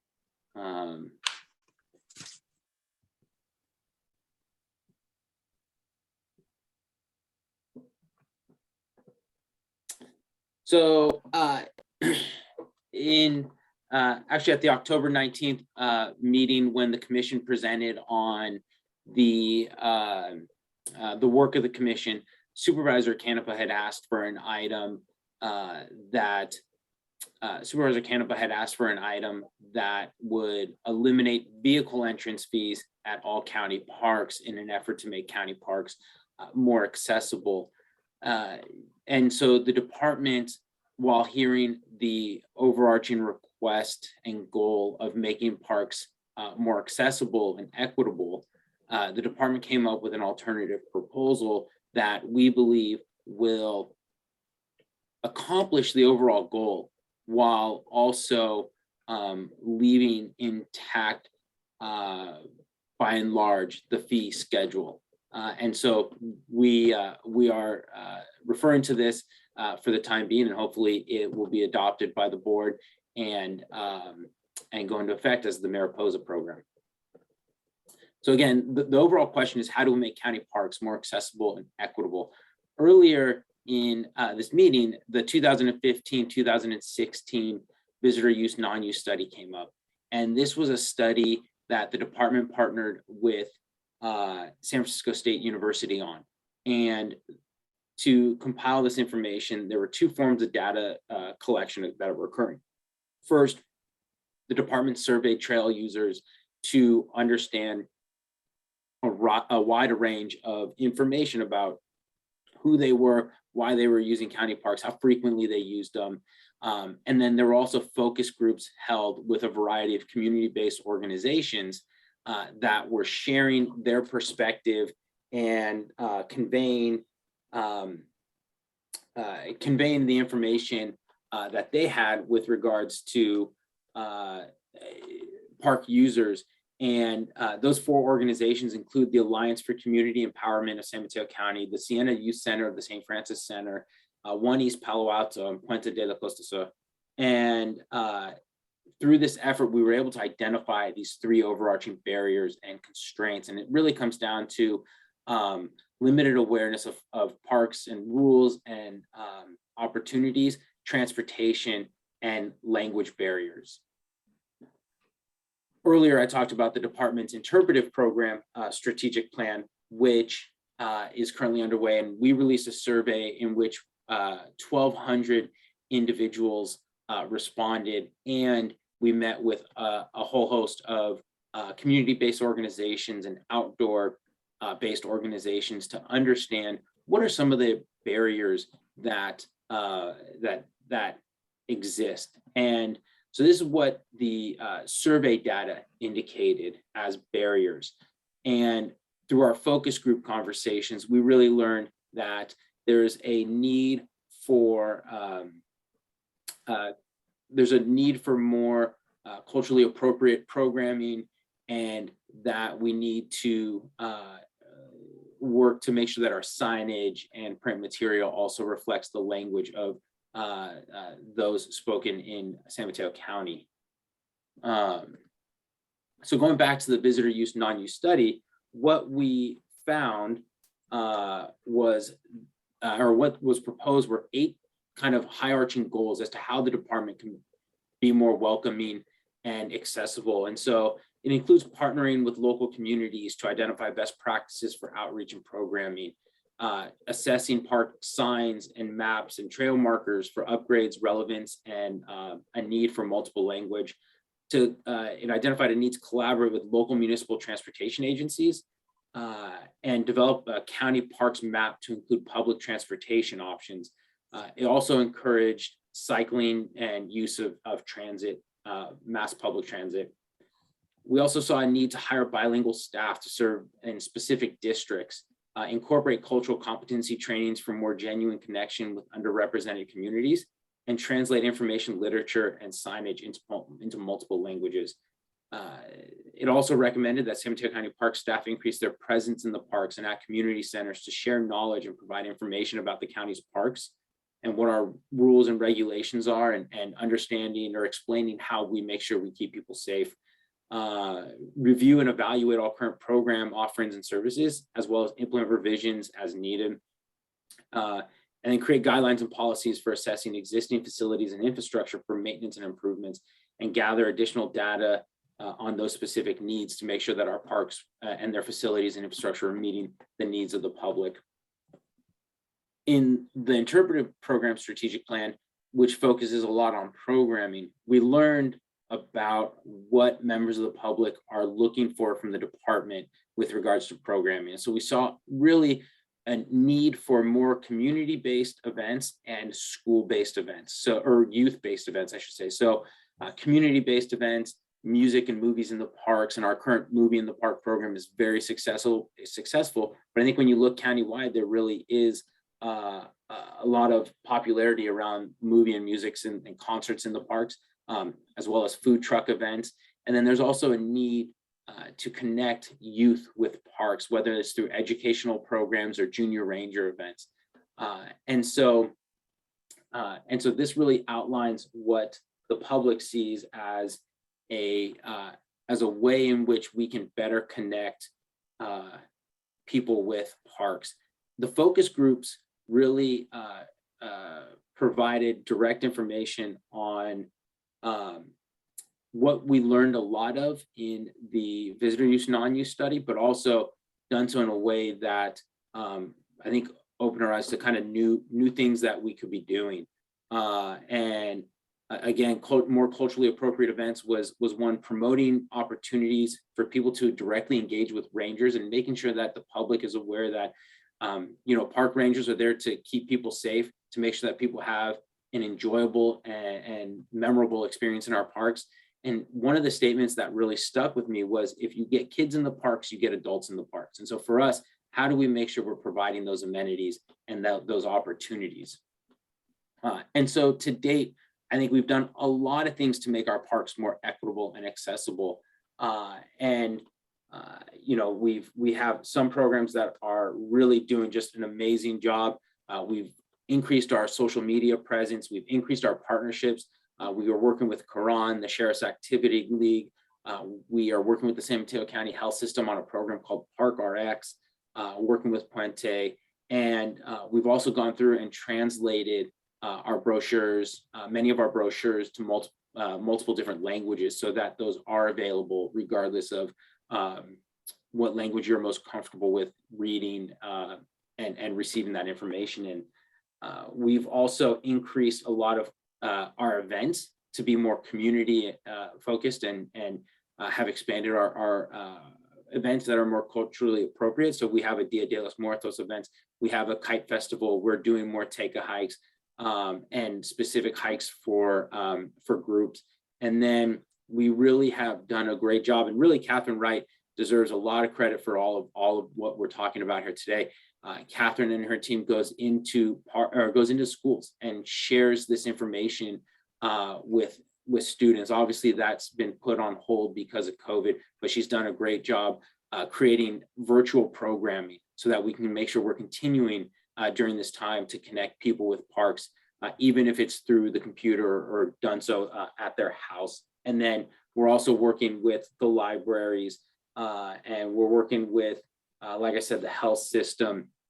And we're really trying to do everything we can to encourage people to go to parks, whether it's checking out a pass at the library or promoting free park days, where we will, for the day, eliminate the vehicle entrance fee. We just had one. There's a popular movement, opt outside. So the day after Thanksgiving, instead of going and waiting in lines for great shopping deals, go out to a park, get outside, get some fresh air, especially after that Thanksgiving meal. So we're really doing everything we can. And then we've increased our staff training. We've also launched a Parks Equity Committee. And so this is a committee that's comprised of all Parks Department staff to figure out how we can do a better job internally. So really took the lessons learned from that 2015-2016 study and really took it to heart and are doing everything we can to advance ourselves. But again, it leaves the question of, how do we make county parks more accessible and equitable? And that's where this Mariposa program comes in. So the outline of the program is that we would provide free vehicle access for recipients of Medi-Cal and CalFresh. And we would communicate the strategy. So these are two programs that are administered by the county's Human Services Agency. And so what that means is our Human Services Agency has the direct communication line with these recipients. So what we'll do is use those existing channels to promote the program and to make sure that recipients are aware of this new program and the abilities that come with it. And so the way we would do this is when you are a recipient of Medi-Cal or CalFresh, you have a card, whether it's the CalFresh EBT card or your Medi-Cal card would be just like your health insurance card. And when you arrive at the gatehouse, you'll just show that card and you get free access. And you'll get if there's a ranger in the gatehouse, you get a tag to put on your windshield that says, you're admitted to the park. And that's it. There would be nothing that differentiates it. It's just a tag that says, you've gone through the gatehouse, you're good to go. And by utilizing this system, we're not having to have people fill out more forms. We're not charging people, maybe a nominal fee for processing. You already have that card with you. You likely have that card with you every day. And so it makes it easy for the user. It makes it easy for park staff to understand, they have a picture of the cards. They know what they look like. Okay, when you see that card, you let them in. If there's not a ranger at the ranger station, we have these, in many of our parks, we have what's called Ventec machines. And there are these automated payment machines where we would have a button that says Mariposa program, and eligible recipients would hit that button, get that same tag, put it on their dash or their windshield, and go on into the park. Or some of our parks still use what we refer to as Iron Rangers, where you'll have a tag that you just check Mariposa program, put it on your dash, and you're good to go. So what this does is it allows us to make it as easy for the user as possible without creating new barriers. Forms can be barriers, fees can be barriers, and we're eliminating all of that. And then we would also monitor this program by when individuals go through the gatehouse and show their card, we would track that. And when you hit the button on the Ventec machine or you check that box on the Iron Ranger sheet, we would track that as well. So we'd be able to track all this information over the next year to understand the impact and the benefit of this project or this program. So really quickly, in case some are not aware, so Medi-Cal is California's Medicaid program. And so it's a service for individuals with limited income and resources. And so they break eligibility into low-income Californians and eligible immigrants. And so in San Mateo County, there's almost 89,000 households and almost 158,000 individuals who are currently recipients of that program. And then CalFresh is the Supplemental Nutrition Assistance Program, or SNAP, and that has similar eligibility requirements as Medi-Cal, and it looks at different requirements based on income or the program you're looking to enroll in or qualifications. And so we have just over 16,000 households in San Mateo County, or almost 27,000 individuals enrolled on this program. So between these two, we are anticipating to reach approximately 185,000 individuals in San Mateo County. This is just a shot of our finances, which is vehicle entrance fees related revenue on a fiscal year basis. So we're prior to the pandemic, we were somewhere between 1.1 and 1.2 million, depending on the year. Obviously, in 2020, in fiscal year 1920, we took a hit in revenue because all of our parks were closed for a month at the beginning of the pandemic, and then some of the parks that charged stayed closed a little bit longer. Then again, the park system closed during the CZU fire. So 1920 and 2021 saw a reduction in revenue for those reasons. But we fully anticipate with the numbers we're seeing that will be back up. We don't have hard data to tell us what type of impact the Mariposa program will have. That's why the monitoring is so important. But if the information we have is correct, which leads us to believe that there are a lot of people who will not use certain county parks because we charge, we should see our revenue stay relatively flat, and we should see our visitor numbers increase. So they're not coming to the parks. Individuals who the fee is a barrier for are not coming to those parks right now. So they're not paying that $6 fee right now. And by making it free for them, we've eliminated that barrier. We'll see our visitor numbers go up, but we're not seeing a reduction in revenue. So that is you know, what we forecast, we will see. But of course, that's why monitoring is so important. And with that said, I'm happy to answer any questions. Who wants to start?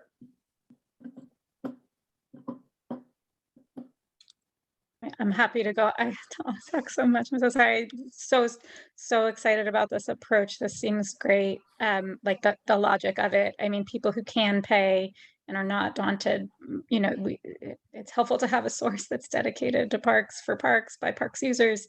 But if it's going to help get people who wouldn't otherwise come in the gate, that's so great.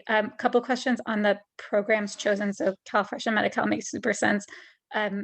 Is Medicare its own card, or do Medicare card holders have Medi-Cal cards? I think they're separate. They're separate. I would have to, yeah, I'd have to check with HSA on that. Might be a similar, you know, for people 65 and up, right? It's different. So Medi-Cal's for poor people. Medicare is for older people. So seniors and commission, I'm sorry, through the chair, Commissioner Green, I'm going to ask Superintendent Lombardi here. Seniors are free during the week, and I believe free Monday through Friday, and then they would pay Saturdays and Sundays. Is that correct, Scott? That's correct, Nicholas. That's correct. Okay, that's great. Just like another population to consider. And then the just one thought, I think for if I remember my benefit stuff, like both of those programs are for citizens, I think, if I recall. And just, you know, obviously that's like a political question, and I don't know what the appetite of the board is to support or to encourage, you know, non-citizens and to the parks. But, you know, like we were chatting about this when I saw Michelle at Sawyer Camp. It was just like, you know, if there was a version of the Mariposa card at libraries, which are so low barrier, you know, that would just be like one way, you know, to at least give an option to people who may not, you know, be in the system. Yeah, through the chair, Commissioner Green, we are in conversations with the health plan of San Mateo about also including a program called San Mateo County Access and Care for Everyone, or San Mateo County ACE, which is a program that does serve the population you're referring to. And so we just haven't, I didn't include them in the presentation because we haven't locked down details with them, but we are having those conversations. That's great. And I'd be supportive of that. I mean, our public health is for all our public. So, you know, this is just wonderful. And it's such a good and smart approach. Thank you so much. Really glad to hear it and glad to see the data about how much revenue we're talking about. And this is just wonderful. Thank you. Of course.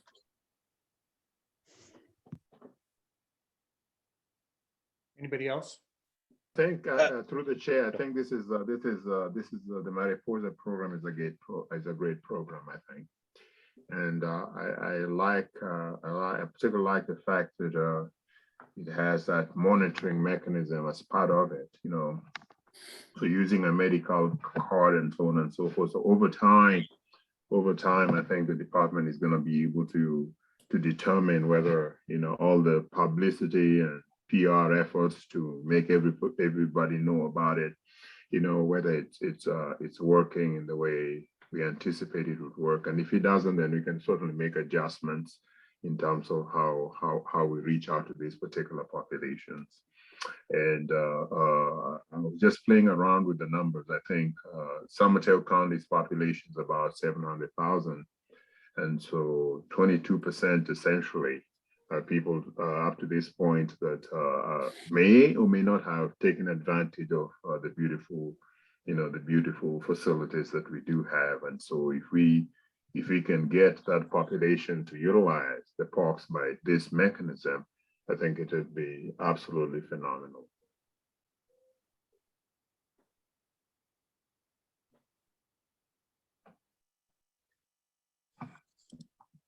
You know, I'm going to jump in here, and I'm going to say, as much as I respect trying to save the Parks Department money, because I don't even want to meet every other month because I'm worried about the money we're going to spend, but I think this isn't enough.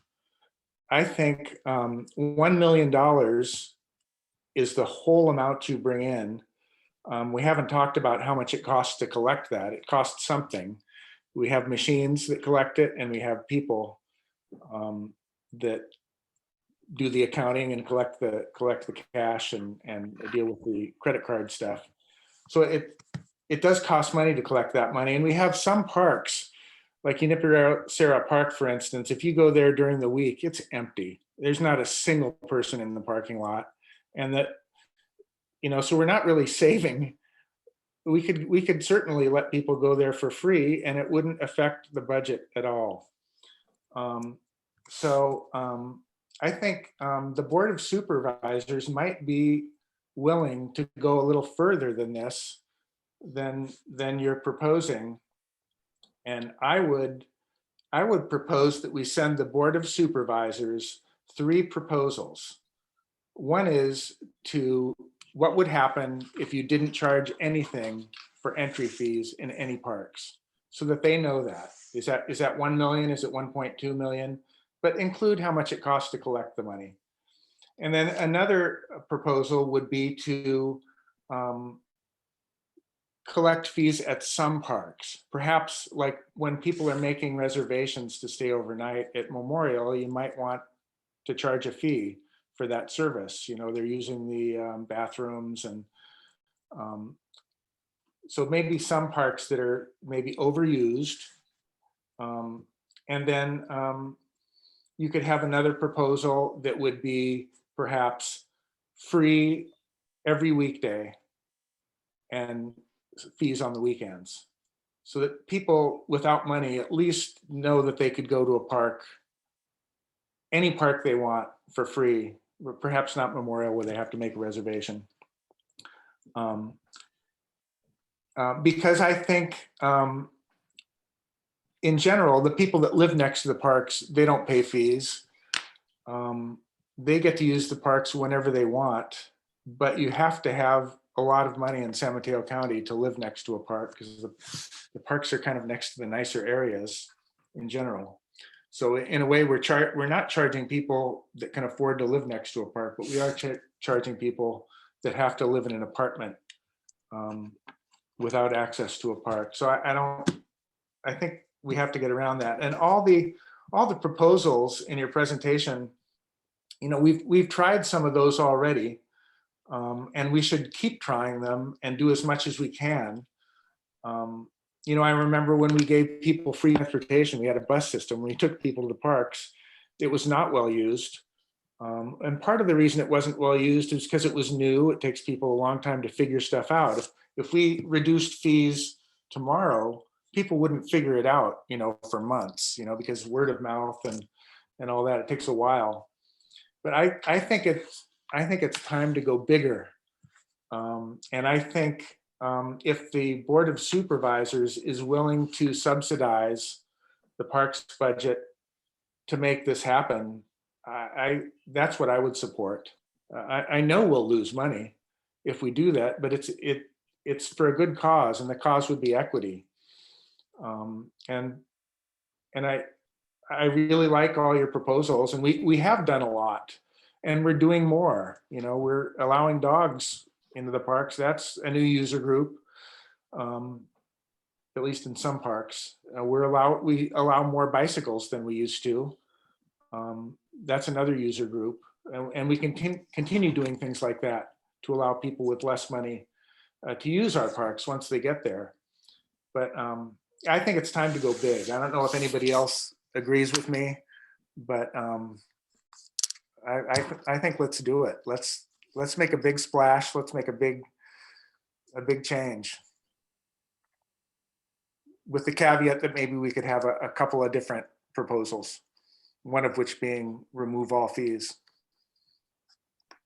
Through the chair, I appreciate, I like the simplicity of the messaging around like just doing away with them altogether.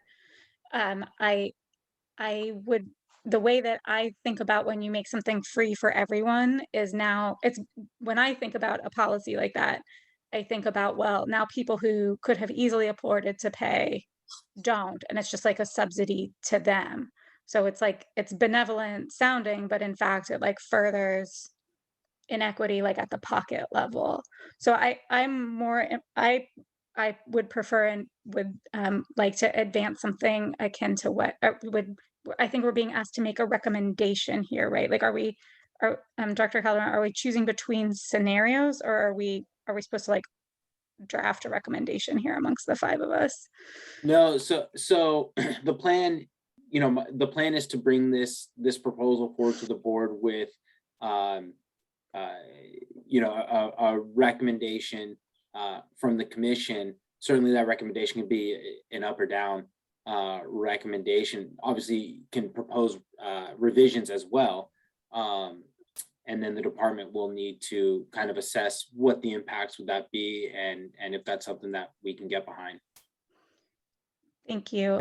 So I guess and Neil, I heard you say our recommendation would be like to have multiple options for the board. I mean, that's what they get anyway, right? Like anytime we make a recommendation, it's just like options to the board. So you're saying having like a specific option that's not the department recommended option to give to the board, and that could be, for example, all parks free, and they would understand the cost of that.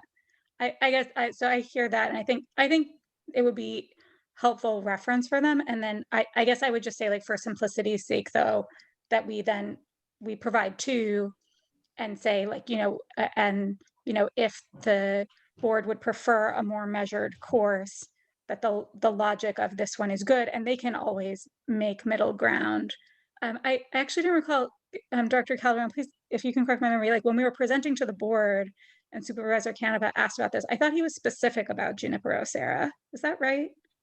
He was not. So I actually had to go back and watch. So I guess point of clarification.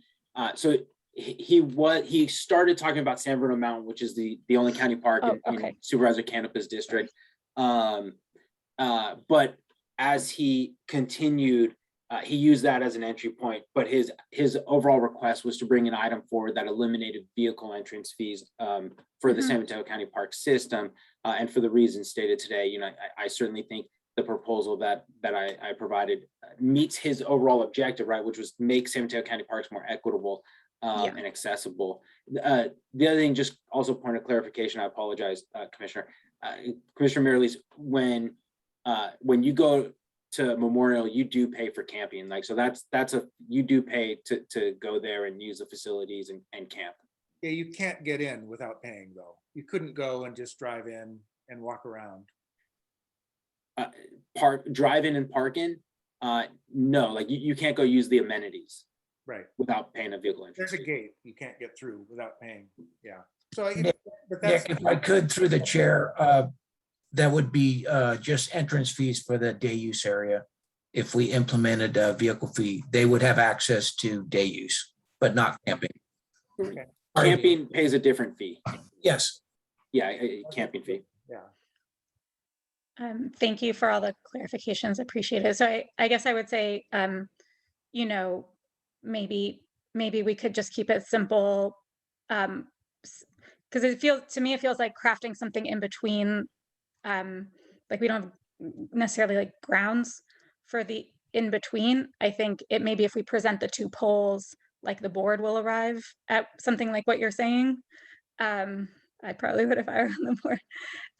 So, like to consider the recommendation in light of the everything free, that's the cost. And if they wanted to do it, unless we have like in mind, I don't know, are there parks that we know are like you were saying, like Chair Merrilies was saying about parks that are highly underutilized during the day? Like, we offered those as pilot sites for something free during the week?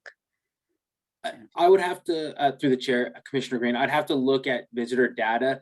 I know Commissioner Merrilies referenced JSP as an example. However, since COVID, JSP's visitor numbers have spiked, as has San Bruno Mountain. So what we've actually seen is because of an increase in interest in going to parks, areas that have historically been less utilized are being more utilized. And I'd say the areas that are being less utilized continue to be areas that are more remote. So places that are harder to get to. Sam McDonald Park would be a great example. For the chair, I think I like the fact that you mentioned the visitor study that was done in 2015, 2016. And what's the results, or what revelations, that study did for us in terms of, people that are visiting, county parks. Now, the $1 million that we generate, I don't think, and somebody correct me if I'm wrong, those parks are open to every person in the United States of America. So they can come from any county. We don't verify whether they are San Mateo County residents or not. They can come and they can go and they can utilize those parks. Okay. But I think the Mariposa program ultimately, at least I hope, is going to focus on San Mateo County residents. So if somebody brings a medical card and is from Sacramento County, would they enjoy the same benefit? Through the chair, Commissioner Okello, I simple point of clarification, right? You can come from any country and use our parks. That's correct. Right. So as far as so ACE is specific. The program that we're trying to include with the health plan of San Mateo is specific to San Mateo County residents.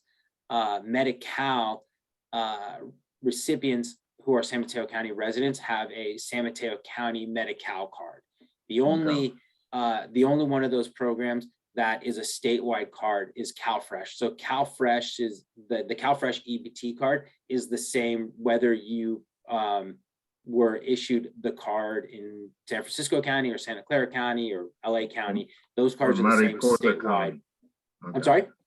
Well, Mariposa County. That's is there a yes, or Mariposa County. But with the numbers that we see in enrollment in CalFresh, I'm perfectly comfortable if people from other counties who are CalFresh recipients are coming to our parks because they love our parks, right, and they're getting in free. I'm okay with that. That's not something that I'm gonna certainly lose sleep over. Okay, so for me, I like where the chair wants to go with this, but I think let's do it in incremental steps. So let's start off with this and just go with these recommendations, and we can always develop other recommendations down the line. But for now, I think let's just focus on this and, provide this recommendation to the board. And we can always bring it back in terms of opening it up and allowing everybody to come in for free later.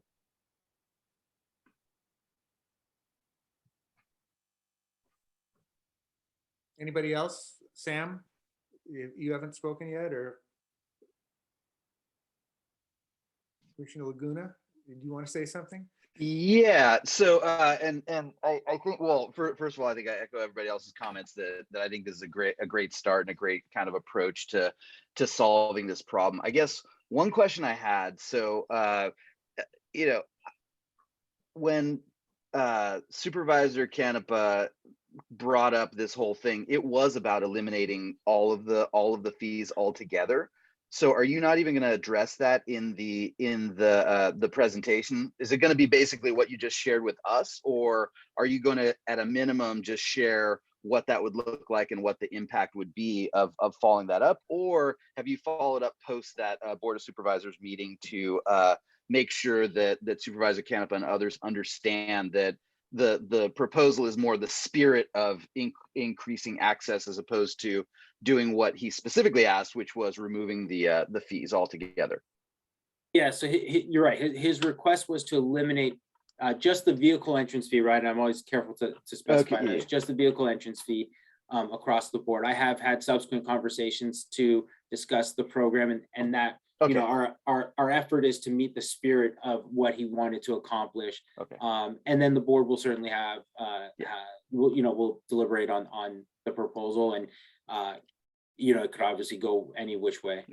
Yeah. Okay. I just want to make sure that there wasn't any surprise, because he was pretty clear that he wanted to eliminate all those fees. So yeah, since if you talked to him since, great. The other question I had is more on the program itself. So I think, and I think Commissioner Marilees had talked a little bit about, it's going to take a while to get everybody kind of up to speed and understanding. what are you guys doing to promote the fact that these, these cards can be used for entry? Is it going to be signage on the in the individual parks? Are we going to be doing more outreach, or how can we actually increase kind of the usage? Because I'm sure there's going to be a lot of folks that have no idea that they could use those cards to be able to get into the parks. Yeah, through the chair, Commissioner Laguna, that's a great question. So we're gonna, lean frankly heavily on our partners at HSA, because CalFresh and Medi-Cal recipients are already clients of HSA, or the Human Services Agency. HSA staff knows how to communicate with those recipients, what is the right method, whether it's print, social media, email, whatever it may be. So I know that Carla Schoof, who is the Parks Department Communication Manager, is going to be, I believe, has already coordinated a meeting with HSA communication staff and CalFresh and Medi-Cal program managers to understand what is the best way to reach these recipients, to make sure that they are aware. One of the other great benefits too is by promoting this and making it clear that with a CalFresh card, you also get free access to county parks, right? That's also a way to encourage people to sign up for CalFresh as a program. So it actually goes both ways as a benefit. But we will be working very closely with our partners at HSA, given that they do regular communication with these recipients. Thank you. Just directly on that really quick, just one thought would be like, if our department can make stickers that can go on the card, it's just like there every time they look at it. Yeah, I think that's a great call, because we will have to figure out how to make sure that it's an easy, smooth process, so that the process doesn't become a barrier. Sam, we haven't heard from Sam on this yet, have we? Commissioner Manna?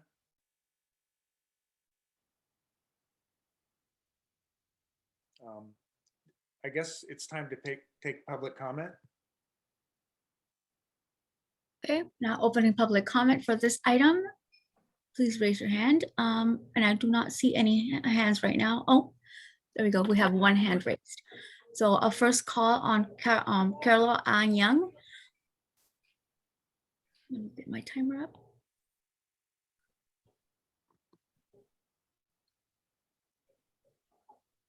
Can you hear us? Yeah, okay. Go ahead. I just had a really quick question for Nicholas, and that is for the future of the Tenitas Creek Beach parking lot. Is that going to be free?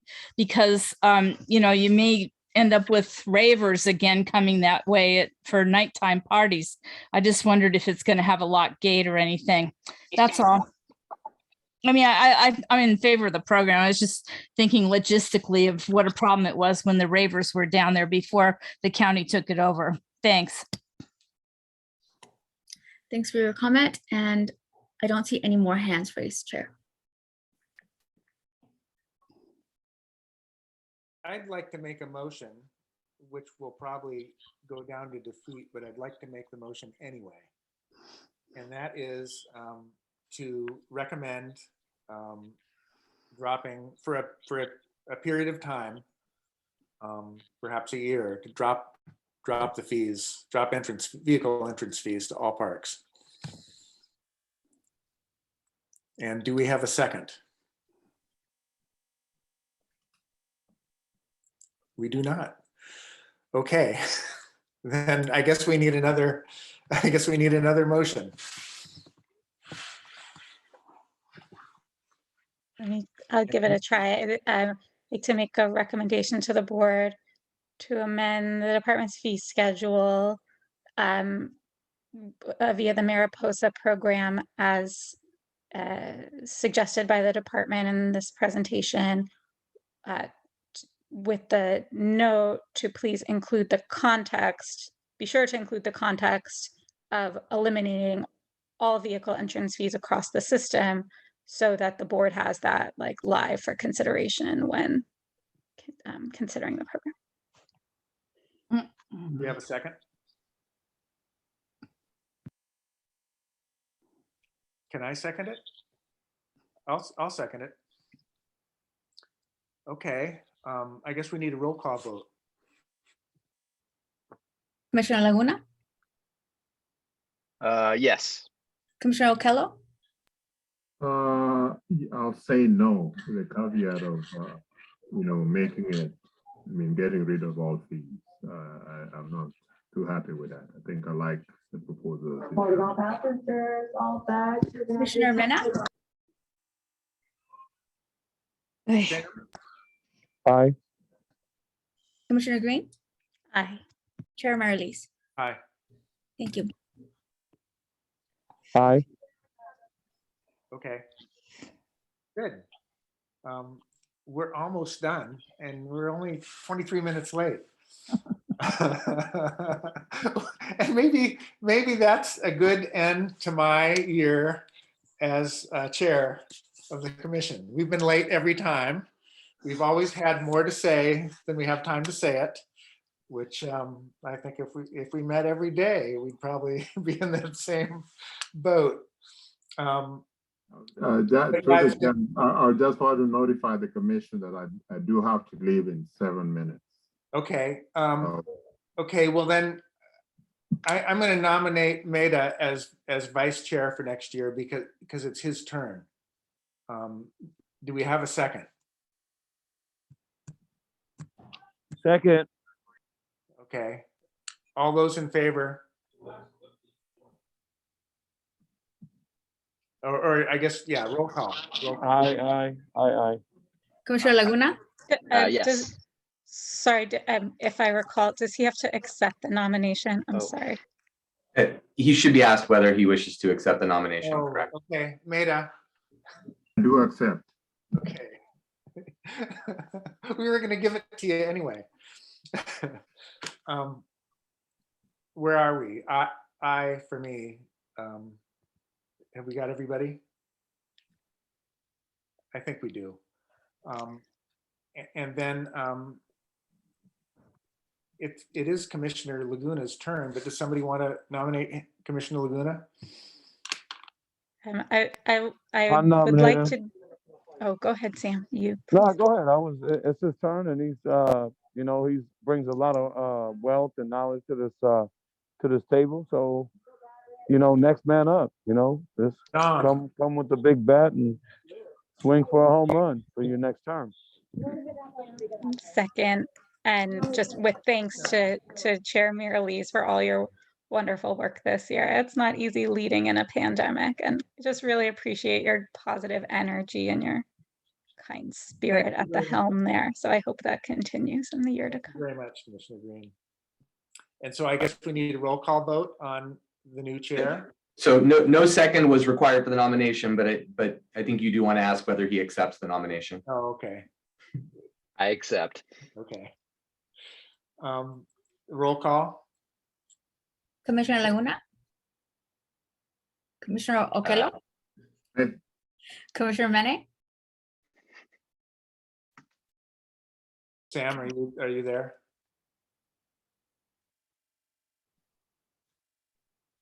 Maybe he walked away. Commissioner Green, Aye. Chair Marlies. Emphatically, yes. Thank you. And that, we do have we have a Parks and Rec work plan report. I think we're not going to do that, right? Yes, my only note is that we did present to the board. Chair Miralise and I don't know when it was. Was it November? You guys did a I great have no job. That was idea. awesome. Oh, thank you. I'm so glad you were Really, able really to good. listen. It was really wonderful to have the opportunity. So thank you, Nicholas, for arranging it, and thank you, Neil, for talking through it. And with me. That was great. yeah, it I think was that's good a to good do. way to do it too.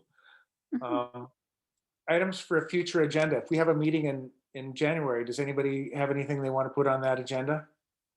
There's something that Chair Miralise and I talked about, this whole initiative about, naming parks and facilities. And we'd like to both agree that I think it would be good to put it on the agenda and really set, establish a subcommittee that can start working on it. And we also felt, so as not to inhibit the activities of the subcommittee, that it be an ad hoc subcommittee with only 2 members, so they can meet regularly without having the Brown Act obligation of having to notify the public. And the ad hoc subcommittee report regularly to the board until its ad hocness expires. Okay, let's put that on. Anything else, anybody? I had one. I don't know if I would defer to the department if January or February is more important, more appropriate timeframe to prepare. But like the so Director Calderon, I raised this like in an email, just like how we're gonna deal with vector control and like water, like standing water. I mean, like knock on wood, we get rain this year, but it would just be, that's its own health risk, and it would just be nice to understand, maybe we get an update from the PUC by then about Sawyer Camp specifically, but it'd be nice as we have the fire mitigation risk, so well mapped. It'd be nice to understand the department's efforts on that health front. It's scary. Yeah, we can certainly add that, and hopefully, like you said, we'll have some information, a little bit more information by then. Thanks. Yeah, whenever it's, like when you have something, that would be great. Thanks. And through the chair, I would also like to suggest, and this comes out of Nicholas Calderon's, one of his suggestions. I think the commission needs to really have a retreat, and specifically to work on our work plan, both at a short-term level and at the long-term level as well. So, beginning to think about that and securing a date, I think we need to have some discussion on that in some future agenda. It may not be January, but definitely at some future agenda. Good idea. Hey, Neil, I got something, man. And I know that we haven't met in person going on 3 years, but I gotta say, calm, cool as a cucumber. You were able to convey all the information that you needed to do as chair, and I wholeheartedly appreciate all the service that you did. And I know you're coming back. It's not an exit plan, but just we really thank you. Myself as a commissioner and as a unison, just wholeheartedly agree that you did a phenomenal job during this time of COVID. Hey, thank you very much, Sam. And thank you, everybody. It was a gas. It was really fun. I enjoy it. And I wanted to say welcome, Hannah, to your new position. This will be great. We know who you are, and we'll look forward to seeing more of you. So yeah, congratulations. Okay, everybody, with that, I think I'm going to adjourn. Okay, everybody want to adjourn? Hey, happy holidays, everybody. Okay. Yep. Yep. All right. See you, everybody. Thank you. Thank you, everybody. Bye, everyone.